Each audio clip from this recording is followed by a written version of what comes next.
I can't do it. We'll do it live. Do it live! I'll write it and we'll do it live! Mister, will you please wake up? A ground ball past Jenks up the middle of the infield. Uribe has it. He throws. Out! Out! A White Sox winner and a world championship! The White Sox have won the World Series and they're mobbing each other on the field! This is Snowman in the Morning. Hey, this promises to be fun. Oh, yeah. Can't wait. Are you kidding me? Do you believe it?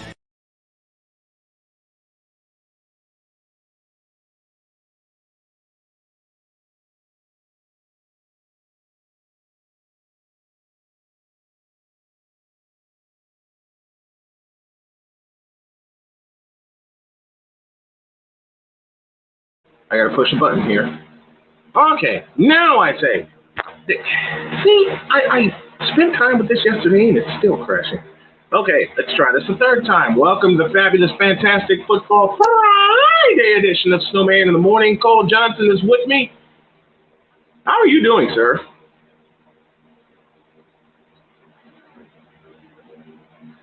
Wait a minute.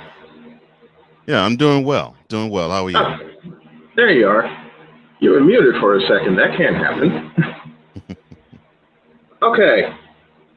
I have a very important scan coming up today. And it's at 2 o'clock in Indianapolis. This is the last one before I go under the knife. And I'm excited for it. Yeah, you should be. Okay. Since this is a Football Friday, I'm just going to jump right in. All right. You have the Bronzexual Handbook. Mm-hmm. I have the Bradyite Handbook. Oh, my goodness. Why? Well, one, he ruined Selection Sunday by announcing his return. Secondly, like Aaron Rodgers, he's one big fat attention whore. And I'm not afraid to say that. Yeah. What, did I climb in your head again? Oh,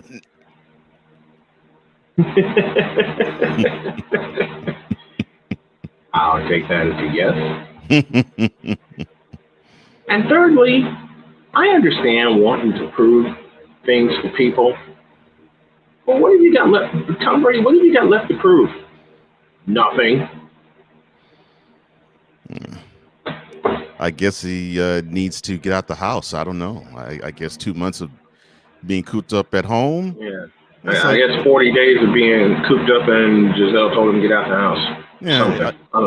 Yeah, probably thought, I think it's much better for me to avoid defensive linemen and outside linebackers than it is to get pickup cleaners for Giselle and take care of the 3 kids. So, yeah, I think it's that. I'll get to the Bradyite Handbook later. Matter of fact, I think I'm just going to push the handbook to Monday because I don't have all the stuff that I need. But there is something I do have. Mm-hmm. And it starts this way. In a world where partial greatness is celebrated and total greatness is shunned, there stands to be a figure on the lips of those who love him and those who hate him. The inane comparisons to Michael Jordan and Kobe Bryant continue and has existed since 2003.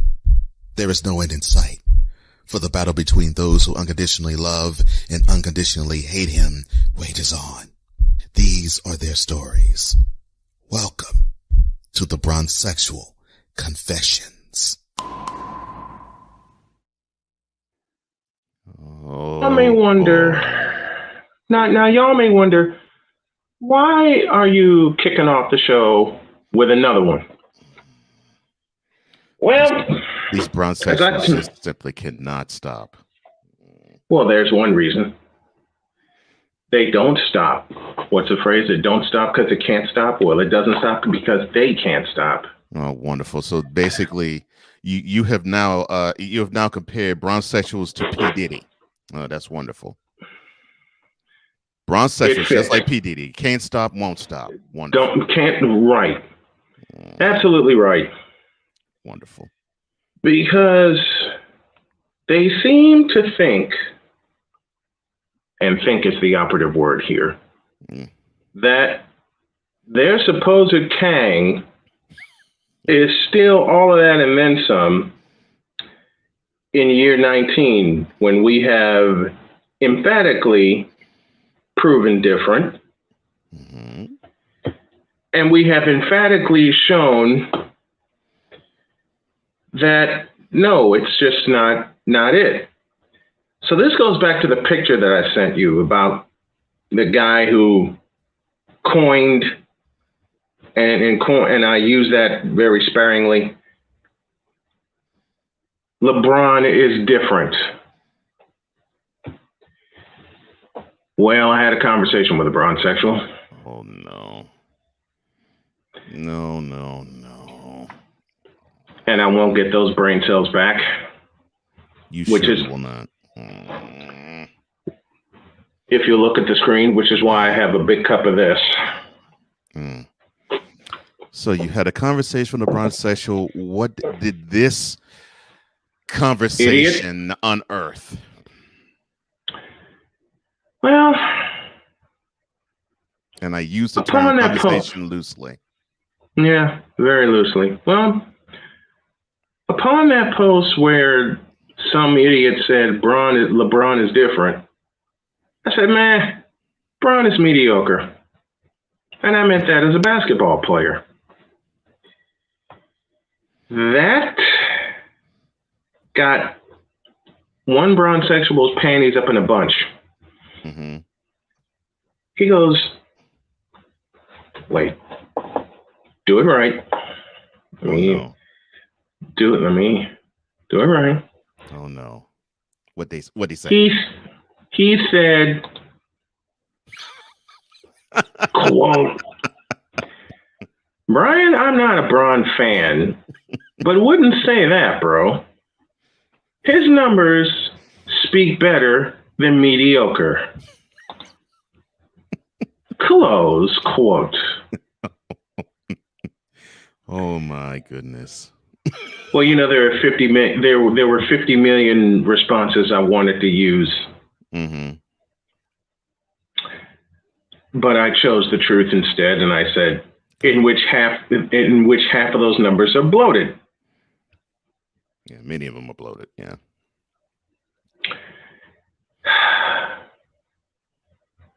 Here he goes again. Cool. Brian, I'm not going to argue you on Bron because there are many holes and things I think he messed on. This is a direct read. Messed on, huh? Okay. Messed on with, but not mediocre. Close quote. My original response was going to be, are you out of your freaking mind? Okay. But so again, why did you choose a different answer? Because I'd have turned into George Carlin and Richard Pryor. Oh, okay. And I probably would have been put in Facebook jail for doing that, for making fun of their Kang, for using the 7 dirty words you can't use on television, but I use all the time. Oh, my. And I got an emoji from one bronsexual that's rolling their eyes. No. And I just think, I'm sorry y'all feel that way. Because half of his numbers, at least, are bloated. Wait a minute. Yes, Mr. McCain. He messed on things. Don't ask. Don't. One of the hallmarks of a bronsexual is their grammatical. What's the word I want to use? Inefficiency. Murdering. Yes. The grammatical murdering of the English language. It's a hallmark and a trademark of bronsexual. Just like there's no command of the English language with these bronsexuals. No. If the guy who wrote the 100 millionth follower, and I still can't get over that to this day.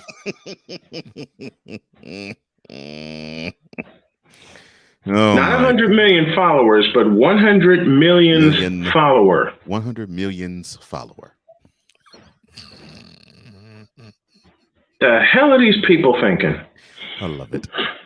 I'm sorry, I sidetracked you. I'm so sorry.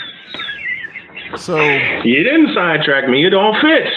Okay. Because these bronsexuals take what he does off the court and mix it with what he does on the court, which ain't much, and they call it a career, and they call it heaven. Oh, God, did I say that? I'm sorry. Yes. Yeah, you're correct. For example, they will take the fact that he is the only player to amass 36,000 points, 10,000 rebounds, and 10,000 assists in the career with his off-the-court achievement of funding and being in charge of the I Promise School in Akron. You mean being in charge of, quote, the I Promise School in Akron, Ohio? Close quote. Yes, that's correct, sir. That's absolutely correct. There are 8 million things we can unpack with that, but we only have 180 minutes, and we can't get 8 million things about these bronsexuals and their Kang in 180 minutes. We've tried. Their Kang.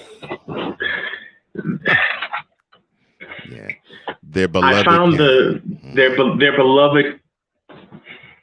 You're gonna love me for this. Their beloved quote. Oh my goodness. King of basketball. Oh Lord, have mercy. Close quote.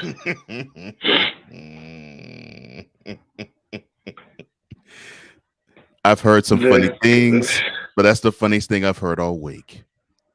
Their beloved king of basketball. Lord.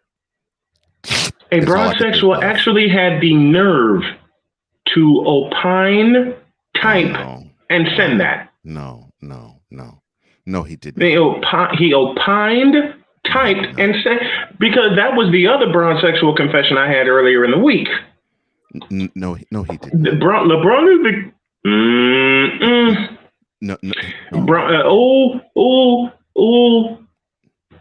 Bronsexuals do a lot of packing and unpacking. Ain't that the truth? Ooh. In more ways than one. Mm-hmm.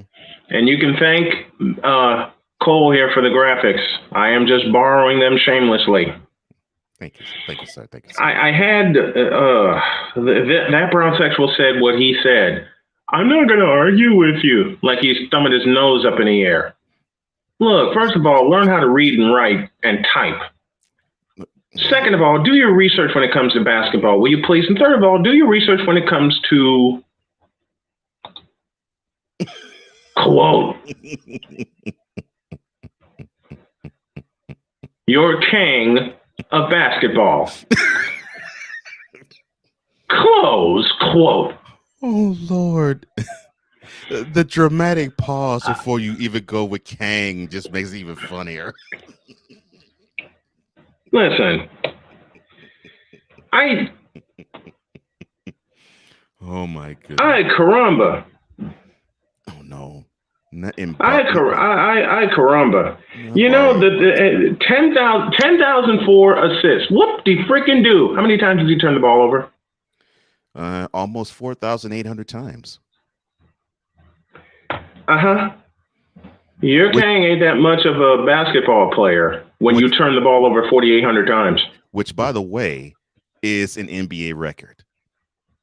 The most. Nobody. Thank you for saying that. Yes. Nobody has turned the ball over in the NBA in the 75-year history of the sport and the professional league than LeBron Ramon James.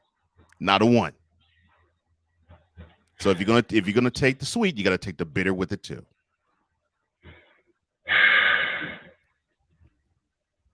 I mean, we hear bronsexuals won't. Then bronsexuals ain't gonna like what I'm gonna say. Oh Lord! Because I found another post in the same group that actually Makes sense.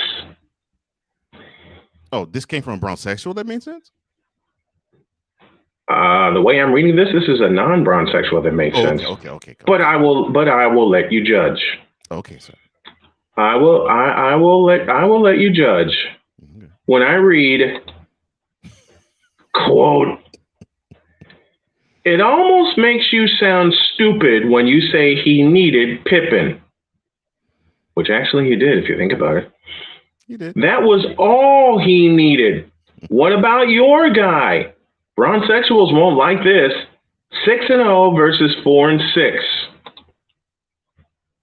Close quote. Thank you, and thank you. Like I've always said, if you want to make a bronsexual angry, all you have to say is, there is one man that has won 6 NBA championships, and there's another man who has lost 6 of them. Guess which one has lost the 6 that you want to perform fellatio on and say he's the greatest basketball player who's ever existed?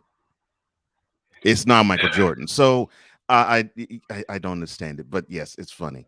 But yes, to your point, Jordan needed Pippen and a lot more help than that, because that was the lesson he had to learn in order to become the champion that we all laud and love and revere. Because what's that final word? Revere? Revere. Revere. That's what I thought you said. Because for all of his platitudes and all of his talent and his indomitable will and spirit, because yes, let's be frank and honest, there were a few games he did win on his own. But when you play against elite teams, the elite player has to learn, I got to rely on my teammates. It's like the Beatles song that Joe Cocker remade. I get by with a little help from my friends. That's what Jordan had to learn from 1990 to 1991, and look at him now. The true king of basketball, because Brent Musburger said so before he even won his first chip. I was like, I forgot he said that 2 years before he won his first championship. I forgot about that. Game 1, 1989, Eastern Conference Finals, the Palace of Auburn Hills, Michigan. Horace Grant misses an 18-footer, came up short. Craig Hodges ran it down, and Mr. Musburger said, quote, long rebound by Hodges, and here's the king. Right before he hit a 25-foot three-point field goal, which pissed off Chuck Daly into a timeout. And this is 2 years prior to him winning his first title on the road in Los Angeles, repeating the feat that the Pistons did in 1990, which was win 3 on the road. And oh yeah, unanimous finals MVP. So bronsexuals, do me a favor. Shut up and do your research, because it's apparent you haven't done enough of it. In a world where logic and sense flies completely out the window, while purple and yellow glasses are donned, rises a figure who encourages ridiculous, undying loyalty. Clap them cheeks. Clap them cheeks. Good Lord, I'm about to throw up. This has been yet another installment of The Bronsexual Confessions. Now I got a bonus for you before we go to a break.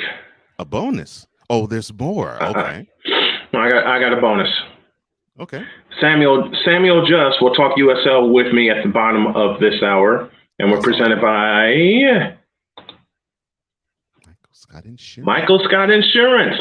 Give a call to 810-985-3211. And thank you to Michael Scott Insurance for sponsoring the March editions of Snowman in the Morning. Now, I see this post. Kyrie last night, 60 points. Karl Anthony Towns this week, 60 points. Yep. Utah Jazz, Game 3, 1998 Finals, 54 points. And now I have to do this. No. Oh, Lord. Quote. Oh, no. just shows how far the NBA has improved in terms of skill and talent since MJ was winning rings against shoe salesmen. Oh my goodness. Close quote. These absolute abject idiots. Oh my gosh. As soon as you mentioned the 54-point game that the Jazz scored in the finals, I knew what that was. No credit whatsoever to the Bulls defense. Which is one of the no best credit in that whatsoever to the team that for the third consecutive year led the league in scoring defense. Mm-hmm. Who was number 2? The Utah Jazz. 3 consecutive times, 96, 97, 98. Yeah. The Bulls led the NBA in scoring defense. Shoe salesman, and this is where I go off kilter. Shoe salesman, you dumbass. So do your research on that era and let me know how many defensive players of the year, as well as, I don't know, NBA defensive first team members there were in that era. I can tell you this, there were 3 times as many in that era than there are in this one. So let me get this straight. Go ahead. At the beginning of Michael Jordan's career, how you doing, Sick? At the beginning of Michael What's Jordan's up, career, Sick? He played against plumbers and janitors. At the end of his career, he was playing against shoe salesmen. Okay, this is where I need to insert that clip, and I may have you send it to me. Is you for real? I need that. You need to send me. I'm gonna just say it out loud. You need to send me that element. You need to send me that. All right. I should have put it in the email request I sent you yesterday, but you need to send me that. That's all I'm going to say. You need to send me that. Is you for real? I'll send it to you. Oh, my gosh. Because that's exactly how I feel about this blankety blank, bleep, bleep, deleted expletive post. If you want to call it a post. And they have the nerve to have Kyrie in this picture. What? I don't get it. So you. So they're going to. May I borrow Beavis and Butthead?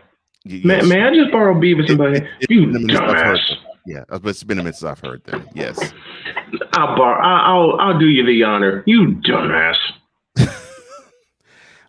It's just, I need to find that element. I'm going to be element hunting all weekend. I'm not even going to begin to put shows to schedule my shows until I find all the elements I need, and you have a few of them that I need. Go on, sir. I just don't understand how they can just simply malign the style of play in bygone eras and not look at the flawed style in this one, because it is like what I've heard before, and I agree. You can pass gas on the court right now and be whistled for a foul. These guys can do whatever they want. These guys are soft. These guys are as soft as Donna's pillow right now. Okay. I mean, did it ever occur to dawn on them that it is much easier to score 50 and 60 points in a game than it was back in the day? I just, you know. And they failed to mention that 2 of the best two-way players playing on the same team had 60 points at different times. Collectively, they're known as the Splash Brothers. Mm-hmm. And I'll say it again. Wait. Whoa. Since this is a potluck version of the show, I'll say it again. And you can borrow this. Nick, I will find that one. Quote.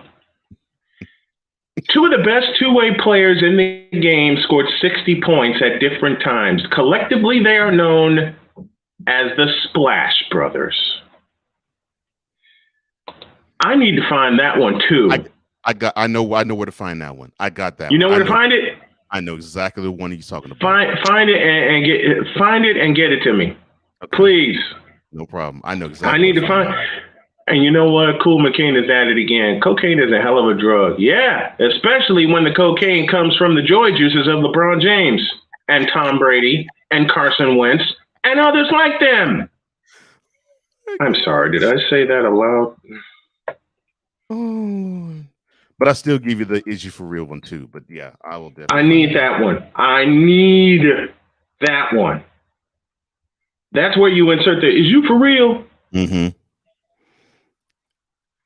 I know exactly. Now, okay. We got more to do. We got more to do, including Devontae Adams was sent packing. He went westward. I told somebody. Poe Green. Yeah, you did.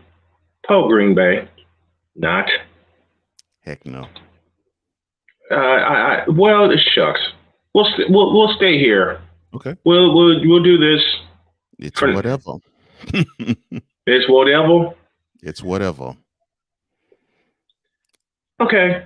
So we just found out how valuable Devontae Adams is to the Packers when they sent him packing.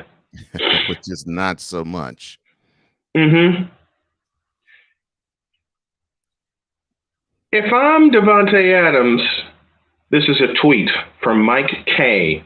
If I'm Devontae Adams and I see Christian Kirk's contract, I'm asking for a spaceship and $35 million a year. Well, he didn't get the spaceship, but he got his wish. Which tells me two things. One, they valued the wrong man.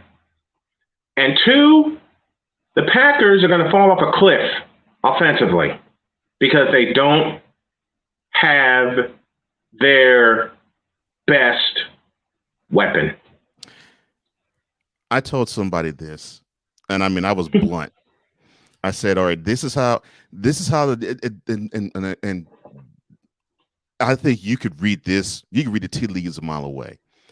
I was like, man, I don't even have to hear the reports, but I sure could be like a fly on the wall in the Green Bay boardroom where these are the terms that are laid out. I'm sure they agreed on the terms, 5 years. They agreed on the length of contract, but I bet that Mr. Adams wanted 5 years, $150 million, with probably about $70 to $90 million dollars of guarantees. Mm-hmm. And the Packers were like, nah, we'll give you 5 years, 120 with about 45 to 65 million guaranteed. And I said, where's my spoon? You know what I'm doing here. I read those. Yeah, you did. From here to I read those tea leaves from here to Santa Clara. Mm-hmm. And I said the Packers boardroom was probably hoping that they could come to some sort of middle ground, but have Adams drop further into the Packers middle ground, which they'll probably be happy to pay like 130 maybe, because the franchise they're gonna have to unearth 22 million for him. So they're confused. And the question is where. The question is where. Yeah, that was the question as well. And I said if they don't come, if the Packers are not willing to come up to not necessarily exactly what Adams wants, but close to it, he will find his way elsewhere. Guess what? And he found his way into the AFC West. And I am looking at the Raiders now as a sleeper team. I'm going to be looking at the AFC West, all except Denver, for many, many reasons. Because the Chiefs are the Chiefs. The Chargers are on the come up. Now you have the Raiders into this competition. Later on, I'll explain why I do not and will not watch Russell Wilson and the Denver Broncos. And, thank you. Thank you, Sick. I love when our fans get interactive with us. But I ain't trying. I'm going to keep it 100 like Muddy Waters. That's what we do, baby. That's what we do every morning. Listen, Devontae Adams is going to have a record year, a Raiders record year. Okay? Now, I was on the show last night, The Loudmouths with Errol Marks, and Errol Marks is a very dear friend who I plan to have on the show soon. I was on that show last night, and he brought this up. You know how the Oakland Raiders Hell, if you really want to keep it a buck, the Los Angeles Raiders seem to acquire former Packer receivers and they fall off a cliff. I don't think that's the case this time. I think Devontae, with Derek Carr staying healthy and the confidence they got going into the playoffs, I think Devontae Adams is going to have a hell of a year. Now, I say that now with it being March the 18th, and we don't know what the hell is going to happen in August, but I'm looking forward to it. I'm looking forward to it. Just like I'm looking forward to having Mike debate on later today. Mm-hmm. But, man, I'm looking forward to it. Yeah. So Devontae Adams sent packing. Russell Wilson sent packing. Aaron Rodgers got paid. And the Packers and the Broncos season is going to be upside down, and not in a good way either. Meanwhile, the quarterback everybody wanted to see traded is staying put. We'll leave it there for now, and we'll get back to that. He's Sam Shady. What do you say about Sam Shady as we talk USFL? Please stand up. Hi, Sam. What's up, buddy? How you guys doing today? Doing good, man. Doing good. Are you ready for April 16th? Because I sure as hell am. Whew. Oh, man, I can't tell you how much I'm ready for it. I've been ready for the USFL to return for a long time, and now we have it back. Agreed. In fact, actually, one of the players I interviewed a couple weeks ago is playing in that game, Malik Hamner.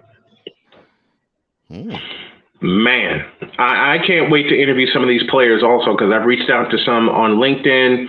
Sam and I are forming a partnership, because what I want to do is a USFL-centric show that'll blow all the others away. And I know I have to wait until I fully recover, but I plan to do that show. And Sam, I'm telling you right now, feed me some folks that I would love to interview them all, and just stack up interviews, But who is a team so far that you think, and I know it's early, we're a month out, that you think can emerge as one of the top teams? Give me your top two teams that could emerge. Oh, that's easy stuff. My top team, and I'm biased because I'm a Philly fan, is the Stars. Okay. I can live with that. What Bart Andrews has been able to build with bringing in two quarterbacks that know his system from the spring league, as well as several players, including Darnell Holland as a running back, and I'm blanking a couple guys' names, but I think he's got a total of 3 offensive linemen that worked with him in the spring league as well. On top of that, he's got several coaches he's worked with as well. So I think he has a dramatic advantage when it comes to installing his playbook in season 1 over the other teams. I love it. Go ahead. Your second team? My second team would be the Tampa Bay Bandits, led by Todd Haley, former NFL coach I'm sure most people have heard of. I really just like the roster he built. With him getting Jordan Teamu, the premier XFL quarterback, after that it was a bunch of names. I mean, I don't have them all here to list off, but he had a tremendous draft as well. Teamu was one of the other quarterbacks in the XFL I was keeping my eye on. And I can't wait to see how everything shapes out. But I agree with you. Philadelphia and Tampa Bay are the two teams I believe that will emerge. Talk to me about New Orleans. Are they going to be able to compete in their first year? Yeah, actually, I think they are. I think a lot of people are sleeping on Kyle Sloter, but if you're a Broncos fan out there, you'll probably know that name because he was with us for several preseasons before he signed with Minnesota under Gary Kubiak. He played really well in the preseason of the NFL for several years in a row in Denver, and I honestly think that he's going to tear it up at the USFL level. I honestly think that he's actually playing above his level. I mean, playing below his level of play. I think he's a low-level NFL player that's went down to the USFL to get a chance to start. Sam Judge joining me, talking all things USFL here on this Football Friday edition of Snowman in the Morning. Who do you think, which team do you think is going to struggle the most in season one, and why? Oh, man, as much as I hate to say it, I think it's going to be the Pittsburgh Maulers. Kirby Wilson has no prior experience as a first-time head coach, and I think it's going to come back to ultimately bite him. He has no experience as a GM, no experience as a scout. He's strictly been a running back coach his entire career, other than a couple stops where I think he coached DBs in college or something like that. But he's never run his own team, and he's walking into the USFL season against very veteran coaches. So it concerns me. And that's the toughest thing when you're a first-time coach, not having any experience at all, and you are tabbed as the guy to run a team. There's a lot more duties heaped onto you in your first season than people realize. Absolutely, absolutely, and that's what worries me. Don't get me wrong. I don't want anybody sitting here thinking I'm saying Kirby Wilson is not a good coach, because that is not the case. He's a great coach, and actually the most recent NFL coach of all this list. But at the same time, like I said, like you said, he has not run a team yet, so there's definitely going to be a period of adaptation there. Yeah, and that's going to cause Pittsburgh to struggle. Talk to me about the New Jersey Generals. What have they put together so far? I think they've actually put together a pretty solid team. Like I said, I'm biased. I interviewed Malik Hamner, one of their defensive linemen, but he, along with several guys they drafted, are extremely versatile. And Mike Riley, being a former defensive coach, I think he's going to have a very, very fun to watch defense. And he made a couple solid picks on offense as well. And I really think that he's going to have a solid squad this year. He's a very, very experienced coach too. So he's got that in his favor. Let's touch on the fan experience real quick. All the games, the regular season games, will be played in Birmingham, Alabama. Talk to me about that experience. It's not a bubble per se, but it's how the USFL is going to attack season one.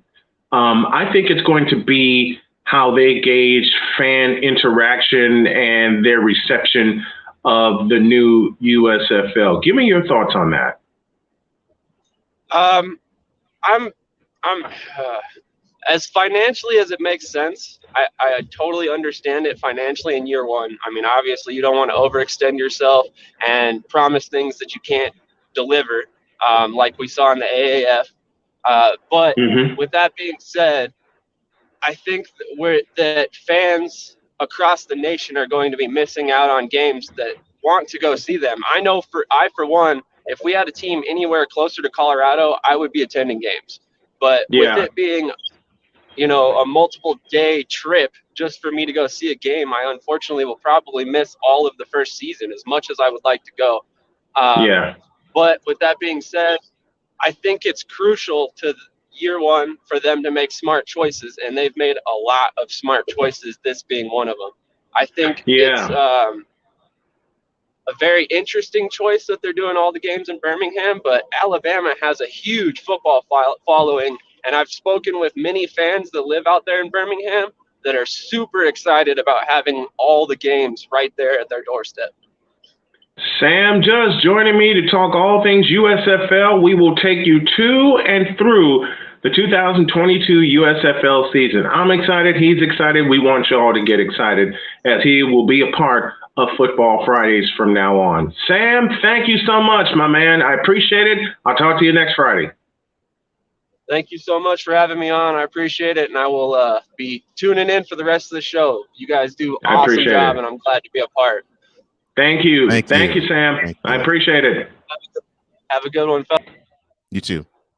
Now, see, when you get that kind of compliment from one of your guests, then you know you're doing something good. Yeah. You know you're doing something good. And the best part is we're just being ourselves. That's the best part. Yeah. We're just being ourselves. That's the most wonderful part. Mm-hmm. All right, we'll pause here for a break, and when Cole and I come back, I have an email to send, and people ain't gonna like it. Snowman in the Morning, presented by Michael Scott Insurance. Back in a moment. This is Snowman in the Morning. Hey, this promises to be fun. Oh, yeah. Can't wait. Are you kidding me? Do you believe it?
I'm Jenny Garth, and as a mother of 3, I know kids worry about a lot of things.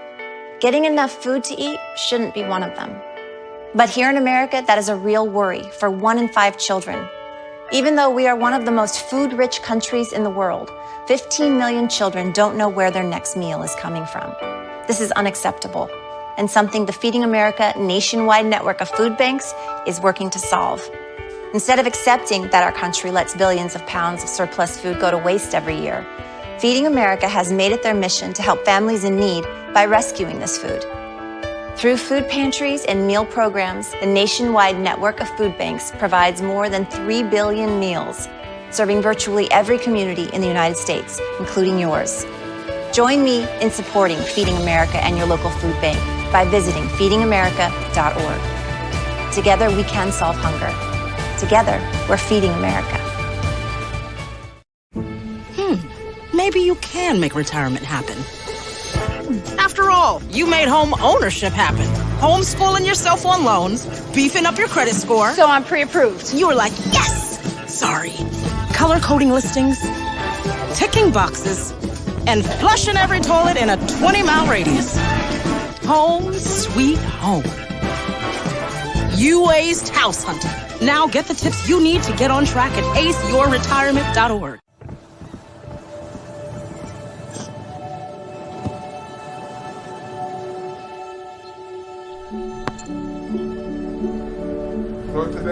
I don't remember how it started.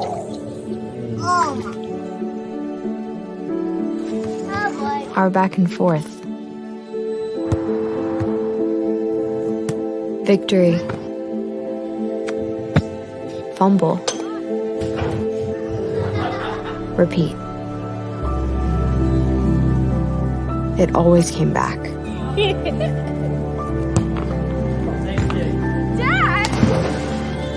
Okay, here we go, throw it! Yeah. You probably don't remember what you told me, That was perfect. but I heard every word. Nice.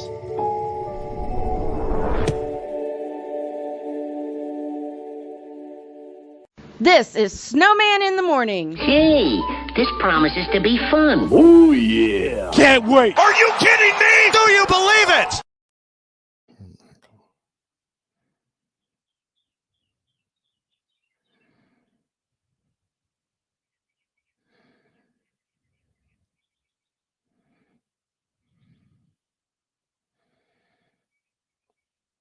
You know,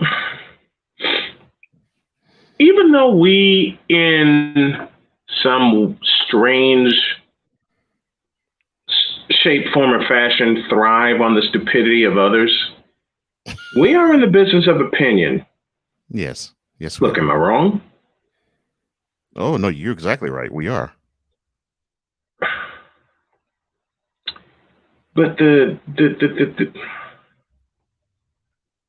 we thrive on the stupidity of others. And doggone it. When a moment leaves you speechless, you know there's something there. And I don't have what I need to do what I wanted to do next, but I do have this. Let's have some fun.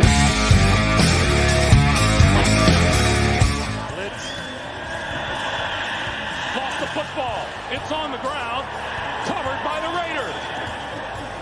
After reviewing the play, it is an incomplete pass.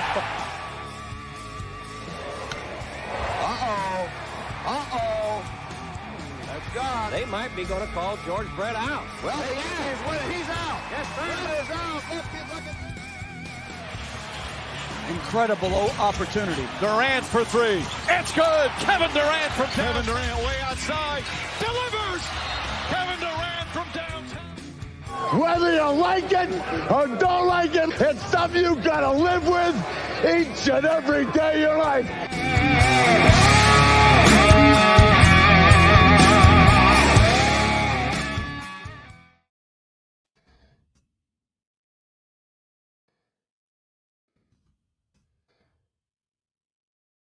Beginning this edition of the Unpopular Opinion, I could be obvious and say the Lakers are trash. I could be totally obvious and say Russell Westbrook is trash. I could really piss a group off by saying LeBron James is worse than mediocre. Oh, Lord. Yeah, that wouldn't sit well, but I don't care. My unpopular opinion is that the Brooklyn Mets will miss the playoffs.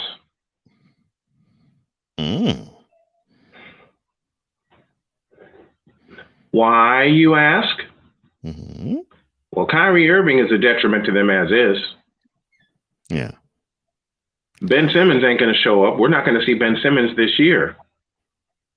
Let me put that unpopular opinion within this unpopular opinion.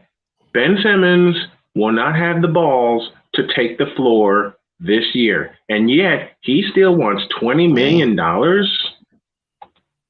from the league for what?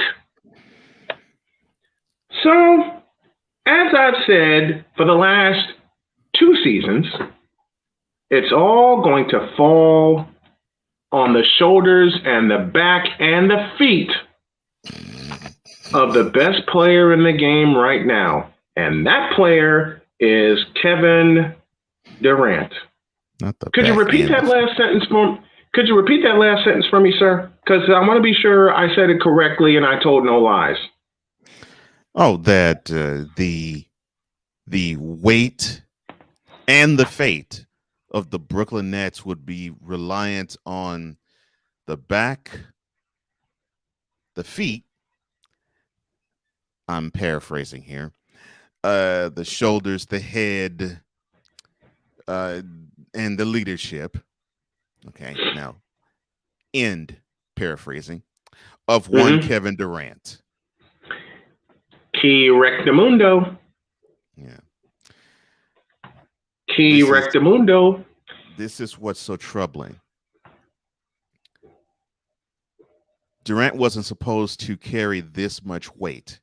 And this was supposed to be the time when, yeah, he would be the captain of the ship, so to speak. Mm-hmm.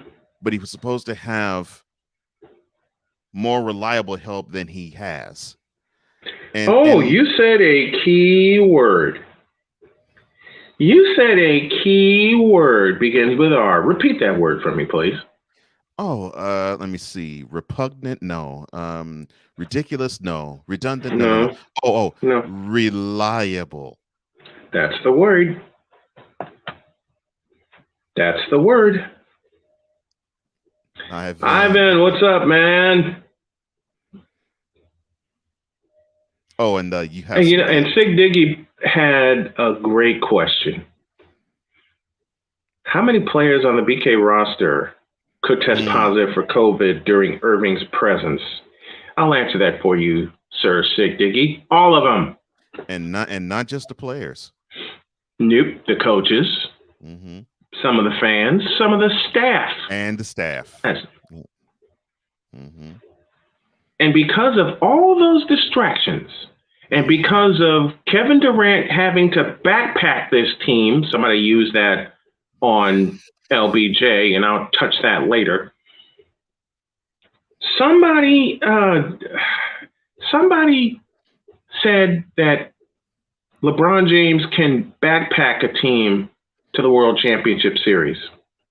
Well, it's all going to fall on every part of Kevin Durant to backpack this team to the World Championship Series, which makes A, Steve Nash a sitting duck, which makes B, the Brooklyn Nets look like idiots for signing Kyrie Irving and then not holding to their standards and not having the balls to hold to their standards of no vaccination, no play. Don't matter which arena, don't matter which state. You are under contract with us, and our standards are the following.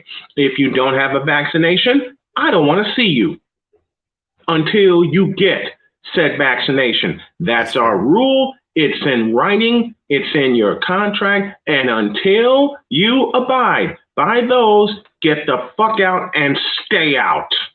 That's fair. I don't see a problem with that. That's absolutely fair. I don't understand where the hiccup would come. Where? Please introduce it to me, anybody. I don't understand that. So, did I lie anywhere in that? I just want to know, did I lie anywhere? Because my understanding, and I believe I understand very well. Yes, you do. Is I think let's see. You're under contract. We're paying you a bunch of money. And since you're under our contract, you abide by our rules and regulations. And one of which is the fact that since we're still in a pandemic, you go and get the, and if you don't go and get the and keep everybody safe, out. And for those who want to say, well, that sounds oppressive, that is absolutely you climbed in my head very skillfully. that is absolutely that behavior tantamount to that. And let me climb in your head very skillfully. A certain group of people that look like us. Am I on the right track here? Am I on the right road? Oh, yeah. Let me increase that number. A bunch of people that look like us will say, oh, that's oppression. Not oppressive. Oppression. Oppression. So we're going to stick it to the man and not get jabbed. Oh, that's the word I've heard. We're going to stick it to the man and not get jabbed. I got jabbed 1 month before the Super Bowl in 2021, and my wife got jabbed too. And you know something? We may have contracted COVID, but it only lasted 72 hours. So for those who want to think that this is oppressive and the Nets are practicing oppression upon Kyrie Irving, is that what you think about your own job? You know, because look, where I work, I love what I do, but I know there's certain things that I can't do, but I'm not going to say it's oppressive. Right. In fact, just about everything that I know of my employer is smart. And if it means that, and they do have this in place, I might add, if it means that I can be, how can I say this, a germ, and spread stuff to people, not only would they advise I would go home, they'd probably say, no, you trying to harm people, you need to receive the pink slip right now. I don't find a problem with that. None. Zilch. Zero. Because if you're going to be a deterrent and a detriment to your squad, and you want to do things antithetical to your team, what type of teammate are you? And I know people are saying, stupid well, Kyrie. And I know people are saying, well, he plays with them on the road. Yeah, I'm sure.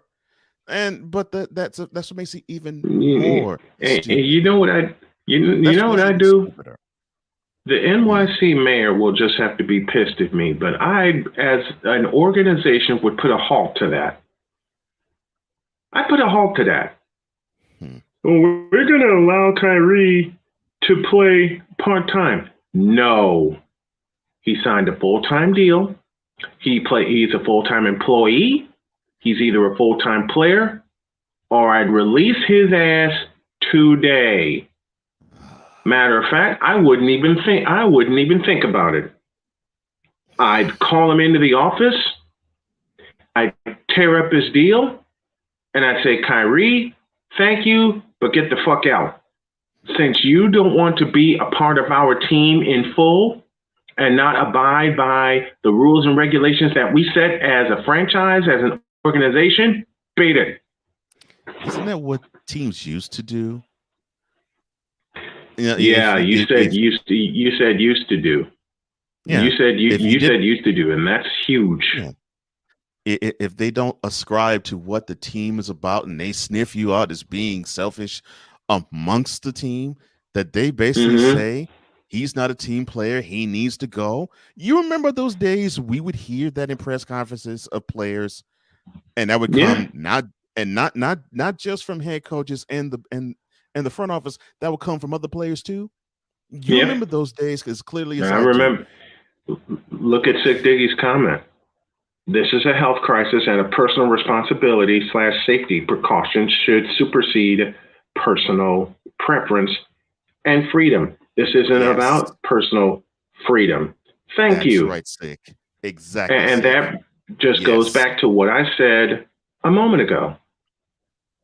You are a part of our team, and we welcome you as long as you abide by the rules and regulations that we set, as long as you abide by everything that is put in your contract, and as long as you abide by the fact that you're not a part-time player. I'm not even going to try to sing because my voice is whacked out today. But y'all know the song where Cole and I made the reference the very first time we came up with this. But be that as it may, look, Kyrie Irving is a good talent. I don't even put him on the top 75. You know what? Let me take a sidebar here real quick before I welcome Ben Sutter here in about 5 minutes. Okay. All you. Cook. Cool with K's there's no way to be like, kick rocks. Yeah, kick rocks, bitch. Since you don't want to be a part of our team, since you don't want to abide by what we do, since you don't want to, in a full-time manner, help us win a championship like you did for Cleveland in 2016, kick rocks, bitch. Wait, before you go. So it's basically like what I know you heard your father say it one time when you acted a fool in the butthole, and what my father said to me when I acted like a fool in the butthole. And I'm talking about between the ages of 15 and 17 when we had to understand, okay, I'm under another man's roof. Yep. He would actually say to you, your father to you and my father to me, he says, all right, you think you got enough balls underneath your pants, right? Okay, well, there's the door.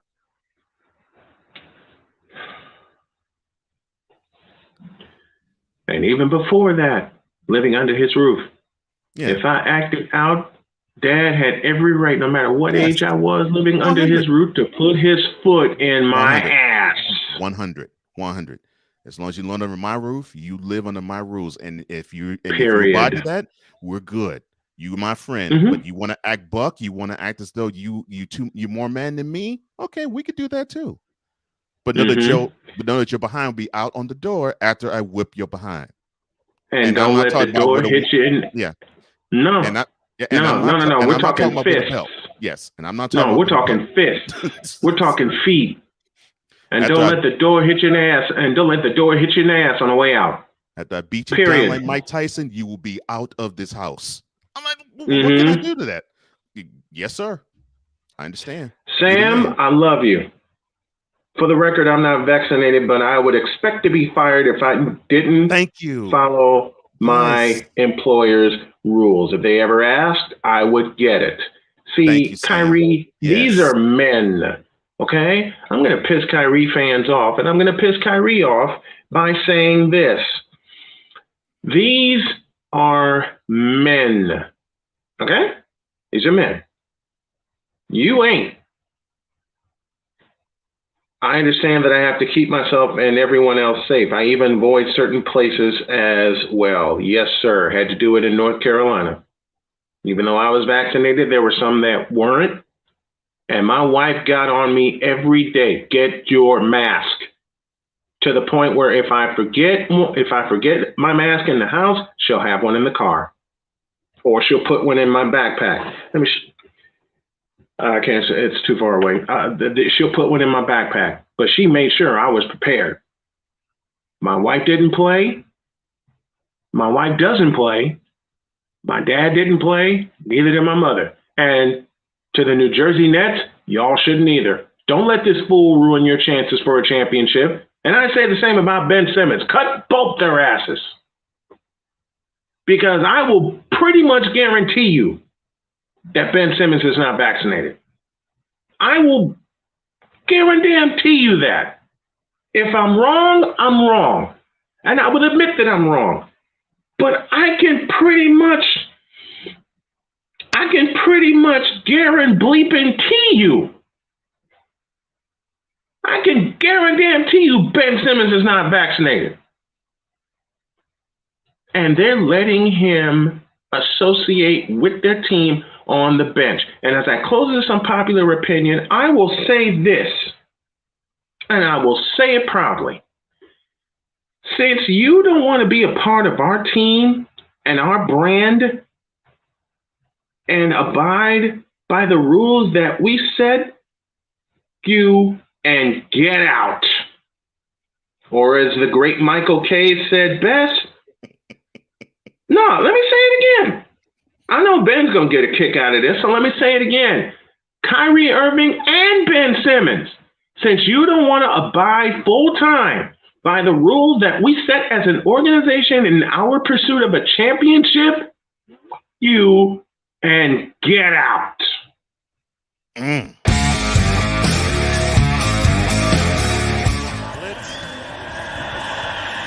Lost the football. It's on the ground. Covered by the Raiders. After reviewing the play, it is an incomplete pass.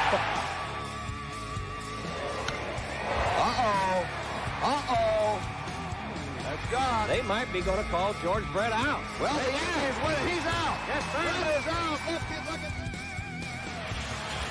Incredible opportunity. Durant for three. It's good. Kevin Durant from Kevin Durant way outside. Delivers. Kevin Durant from downtown. Whether you like it or don't like it, it's something you gotta live with each and every day of your life.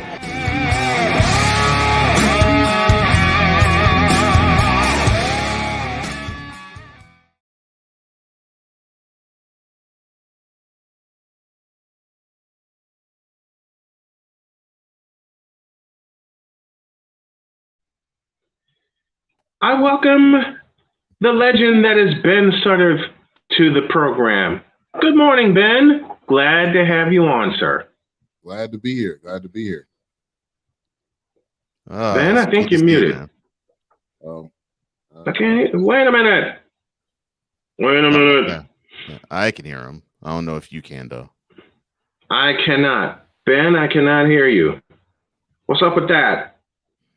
I don't know. Can you hear me now? Okay, now. Oh, I got you now. Okay, let's talk football. Ben Sutter here with us. Why did the Green Bay Packers pay Aaron Rodgers and not Devontae Adams? Let's just start there. They wanted Aaron to stick around. I forgot that's what you call him. I totally forgot that's what you call him. And the delivery so smooth. I love it. Delivery so smooth. I totally forgot that's what you call him. Now here's the thing. Also, they're not going to win another championship. You can mark my words now. 8:09 Central Standard Time on Friday, the 18th. They will not win another championship. Aaron Rodgers is who he is, and Green Bay did everything they could to keep him. His whole biggest complaint is, I don't have players around me. Now you don't have Devontae Adams. So I guess that's what I love. That statement right there is what I love so much about why and how the Packers re-signed Rodgers, because that has been his number one complaint all this time with the Packers, and now the best weapon he's ever had is gone. Mm-hmm. And that's especially been his number one complaint since they won their only Super Bowl under his tenure, if you want to call it a tenure. Okay? That has been his chief complaint. I love it. During his tenure. Yep. And they lost Jordy Nelson, and now they've lost Devontae Adams. And I have this feeling, and Ben talked to me about this, I have a theory and a feeling I don't think the Packers are done making stupid moves. No, I don't think so. I mean, they got rid of they didn't sign the linebacker, Zadarius Smith. And then sign him. He was vital for them defensively. So now that is a stupid decision right there. Yeah. But here's the thing with paying quarterbacks all this money, which I think the fans don't realize, is that there's only so much money to go around. Right. Mm-hmm. Say that again, please. Say that again, please. That's right. With the Cowboys, I'm a Dak fan, and I was rooting for him to get that money. But then, think about it. You gotta manage the money. This is a salary cap league. It's not as if you just can use all the money you want. So, with Dak getting that much money, you're gonna have to let the Amari Coopers go. You're gonna have to let all these other guys go. Now they got the restructured deal with DeMarcus Lawrence, but it's gonna be an issue every single year. That's gonna be the same thing with the Packers. So that's the flip side that the fans don't either refuse to understand or they can't grasp it. But if your quarterback's making $40 million a year, that means you're gonna have to spread thin at some point. Or they still think it's like the Yankees circa 1970, where they have a carte blanche to buy whatever free agent that comes down the pike. Exactly. It's sign whoever. You know what? These guys that are in the chat, I'm having a ball with them. Steve Harvey said, quote, "That's when you think they ran out of dumb," close quote. Man, there's truth with that. And Ivan Dawkins channeling the late great Dennis Green. They are who we thought they were. I love these guys for bringing all the smoke this morning. And my system crashed again. But I want this show to be where the fans can interact and have fun and take all the smoke. That's why I love having Ben on, and that's why I love interaction with you guys. The great Rod Peterson up in Saskatchewan gave me the blueprint, and then this one yesterday. The Black Kirk Cousins. Wow. Yes, Ben. Cool McCain. Cool McCain came up with this yesterday. It's the Black Kirk Cousins. I can't say Kirk now. He's a little bit over Kirk. All right, come on, don't do that. Don't do that, cool. Listen, I'm gonna make Ben laugh and cry at the same time, because I can make a comparison with Dak Prescott and Ron by saying this. Both those teams lost to the number 6 seed in the playoffs last year. A quarterback who everyone thinks still is going to be traded. A quarterback who is a damn good one and is with the right team and in the right system. And they're making room on their salary cap now. They've lost Raheem Mostert and they've lost Laken Tomlinson, but they got some room under the cap because Trent Williams and George Kittle restructured their deals. So I will say with almost 100% certainty, Jimmy Garoppolo staying put. Now, I compare the 49ers to the Cowboys and the Packers. They want to keep their quarterbacks happy, but they don't want to keep everyone else happy. And Ben, I know you can speak on this as a Cowboy fan. I'm not throwing any shade, but you've watched them, you've watched their moves, and you can totally speak on what I just said. Yeah. I think that's the league now with certain teams. The league is, the quarterback obviously is the face of the franchise. When they put up that marker, they're not going to put up Raheem Mostert and whoever the running back is for the chart. They're not going to do it. It's going to be Jimmy G, whoever, and Justin Herbert. That's just the way the league is. But again, like I said, the downside is you're not going to be able to spread that money around to other people. And so with this situation with that comparable to Jimmy G, and to answer your question, I don't think Jimmy G is going anywhere. At this point, I think he's going to be there. I thought maybe Deshaun Watson was maybe going to be somewhere in that equation, but the 49ers don't seem to be a finalist for that. But again, the 49ers are going to have to figure out how to manage their money. Who are they going to cut money from? They're going to have to come to people to take pay cuts, or can we backload your deal? Or restructure contracts, which is what the 49ers are doing with a lot of their key players, Bosa being one. Javon Kinlaw is still on his rookie deal, so they get a little bit of breathing room there. But think of how the 49ers are managing their team. Think of how the Rams are trying to manage their team, and I'll touch the Rams a little later. But think of how the 49ers are managing their team. And I come back to the 49ers, and this is not homerism. This is just pure, unadulterated fact. Think of how the 49ers are managing their team, keeping their quarterback, and also keeping their weapons.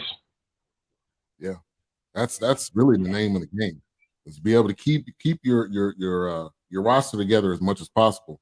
And that goes to kind of parallel to the Rams, which a lot of people say, oh, that's not the way to win a championship, but they did it.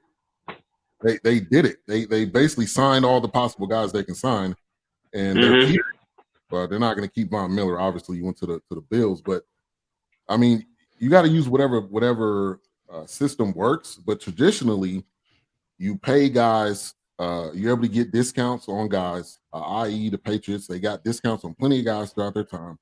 They had time. They had guys that they were able to plug in. But I don't see the Cowboys doing that. I see they're just. Here's the thing about Jerry, is that I think the thought that he's willing to win at all costs, which is what he said, I think that's false. I think he more. I love that. I'm gonna speak the truth. I'm not one of those delusional Cowboys, man. Bring it, brother. Bring it, brother. Lord, you're not. Yes, indeed. Is how many butts can we put in the seats? How many jerseys can we sell? I think winning is probably second or third on his list. And that's just. I want to say third. And Ivan brings up one hell of a point. There are two contracts hampering the Cowboys. One belongs to Dak Prescott. The other belongs to Ezekiel Elliott. And they got rid of the third. So in Amari Cooper. Yeah. Amari Cooper. And Zeke, I don't think it would probably be smart, because, and here's the other thing about the Cowboys too. We fail to when it's time to cut bait, we can't do it. We just we can't do it. Every opportunity we have, we will keep a guy. Now they did it with Amari Cooper. So I applaud them for that. I think Amari Cooper is a top wide receiver in the game, but I think they did the right thing. They got to do the same thing with Zeke. Obviously, his numbers are falling off. I think he was injured, but the thing is, with these deals, after the rookie deal with running backs, the majority of the time, I don't have a percentage, but the majority of the time, their numbers are going to fall off. I.e., Todd Gurley. About 71%. About 71% of the time. I looked this. I remember I looked this up briefly during the season when we were talking about Ezekiel Elliott. About 71% of the time, especially given the fact that it's a quarterback-driven league, their numbers are going to fall. Yeah, and to Ivan's point, shout out to Doc. The Dak contract is going to affect them for many years. Obviously, right now, yes, Zeke is affecting them, but this Dak contract. But again, I'm all in for guys getting their money. I'm not that. Don't right. Understand that. but it's going to hurt them because you don't have enough money to spread around. It's a salary, and again, like I said, it's a salary cap league. But with the Zeke situation, I think it is. I think it's time to cut bait. I mean, I think he's did everything he could possibly do. I think the injuries are going to continue to hamper him, and when you get to that contract as a running back, it normally does not equal success. There's Peterson, Adrian Peterson. Obviously, he was just a freak of nature. Some guys just have it that way. Most of the time, they're going to take a lesser role, and they won't be able to do as much as they did in the past. True. Very true. Ben Snyder is joining us here on the program. He'll join us every Friday to talk some football with us as we take you through free agency, the draft, and on to the 2022 season. I love you, brother. Thanks for coming on. Oh, yeah, no problem. Appreciate you.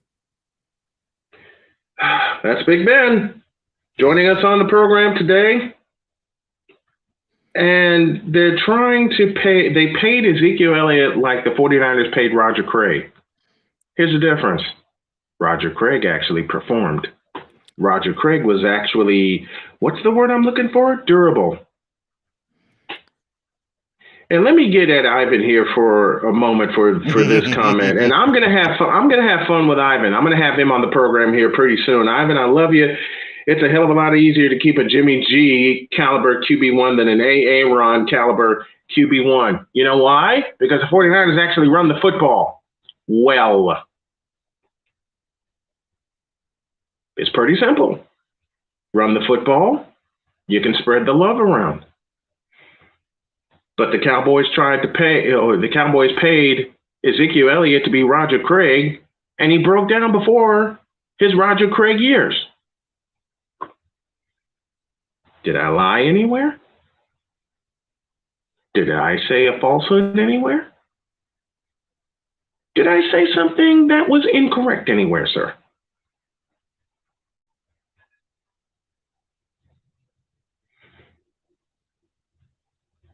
Wait a minute. I know my partner's here. I see him. There you are. But you look troubled, sir. I didn't hear you. That's why. Oh, okay. Here we go. Folks, let's not forget that money doesn't buy chemistry. The Washington Redskins roster in 2000-2001 was the highest paid. Then you had Philadelphia 10 years later. The dream team. Yeah. They tried to, well, it's funny. They tried to follow the formula of the 94 49ers. Yeah, they did. When we signed Ken Norton Jr., Deion Sanders, Toy Cook from New Orleans, and a few other players. Yeah, and people were poking fun at them, saying this is the best team money could buy. And even though they won the championship that year, I think you had the league actually celebrate a little bit the fact that most of those free agents left that offseason to go elsewhere. Mm-hmm. Yeah, and the 49ers still won the Western Division in 1995. Ryan McCarthy has a great question. And I'd love an answer to this question. Mm-hmm. Why is Roger Craig not in the Hall of Fame? People forget his impact on Joe Montana's career. All right. Before Roger Craig, they had Amos Lawrence, who was good, okay, but couldn't catch the ball out of the backfield. They had Earl Cooper, who they had as a fullback, but then when Roger Craig showed up, they shifted him to tight end. I really believe is this, and I've said this often, Ryan, and I'm not saying this is right. I'm not saying this is just. I'm saying this is what I believe, how people perceive them. And I mean also the voters in Canton. Those 80s 49ers teams, they really do believe that it was that the power of that team was predicated off of Joe Montana, Jerry Rice, Bill Walsh, and Ronnie Lott. And every other player, and even coaches in that organization, in that era, were basically considered secondary and sundry pieces to those four names I mentioned. And that is an unjust way of looking at it, because there were a lot of big-time players who, in conjunction with the four biggest names in that era, contributed to the 49ers' success. in that decade. Not just Roger Craig, but Tom Rathman. Tom Rathman. One of the most How big was Tom? ever. Yeah. Tom Rathman is to the 49ers like Darryl Johnson was to the Cowboys. One of the most underrated fullbacks that you ever have in the game. Let me say that again. Tom Rathman was to the 49ers in the 80s that Moose Johnston was to the Cowboys in the 90s. Mm-hmm. You had a lot of good players on that team that were not Rice, Montana, or Lott. And they I'll give you another one. I'll give you another one. And Ryan McCarthy, you're going to love the name I'm going to bring you. John Taylor. Why is he not in the Hall of Fame? Why are John Taylor, Tom Rathman, who were just as integral to the 49ers as Steve Young, Joe Montana, and Jerry Rice, why are they not getting their due? Andre Reed got his due, and it took a while for that to happen. John Stallworth got his due, and that was because of Pittsburgh Steelers fans. Meanwhile, 49er fans have been crying for years for Roger Craig to get his bust in the Hall of Fame, and he hasn't gotten it yet. I will die on this hill. I don't care if I die on this hill, but a lot of people agree with me, Ryan McCarthy being one, and he expressed his thoughts here in the chat this morning, and thank you, Ryan, for joining us. Roger Craig is, let me preface this.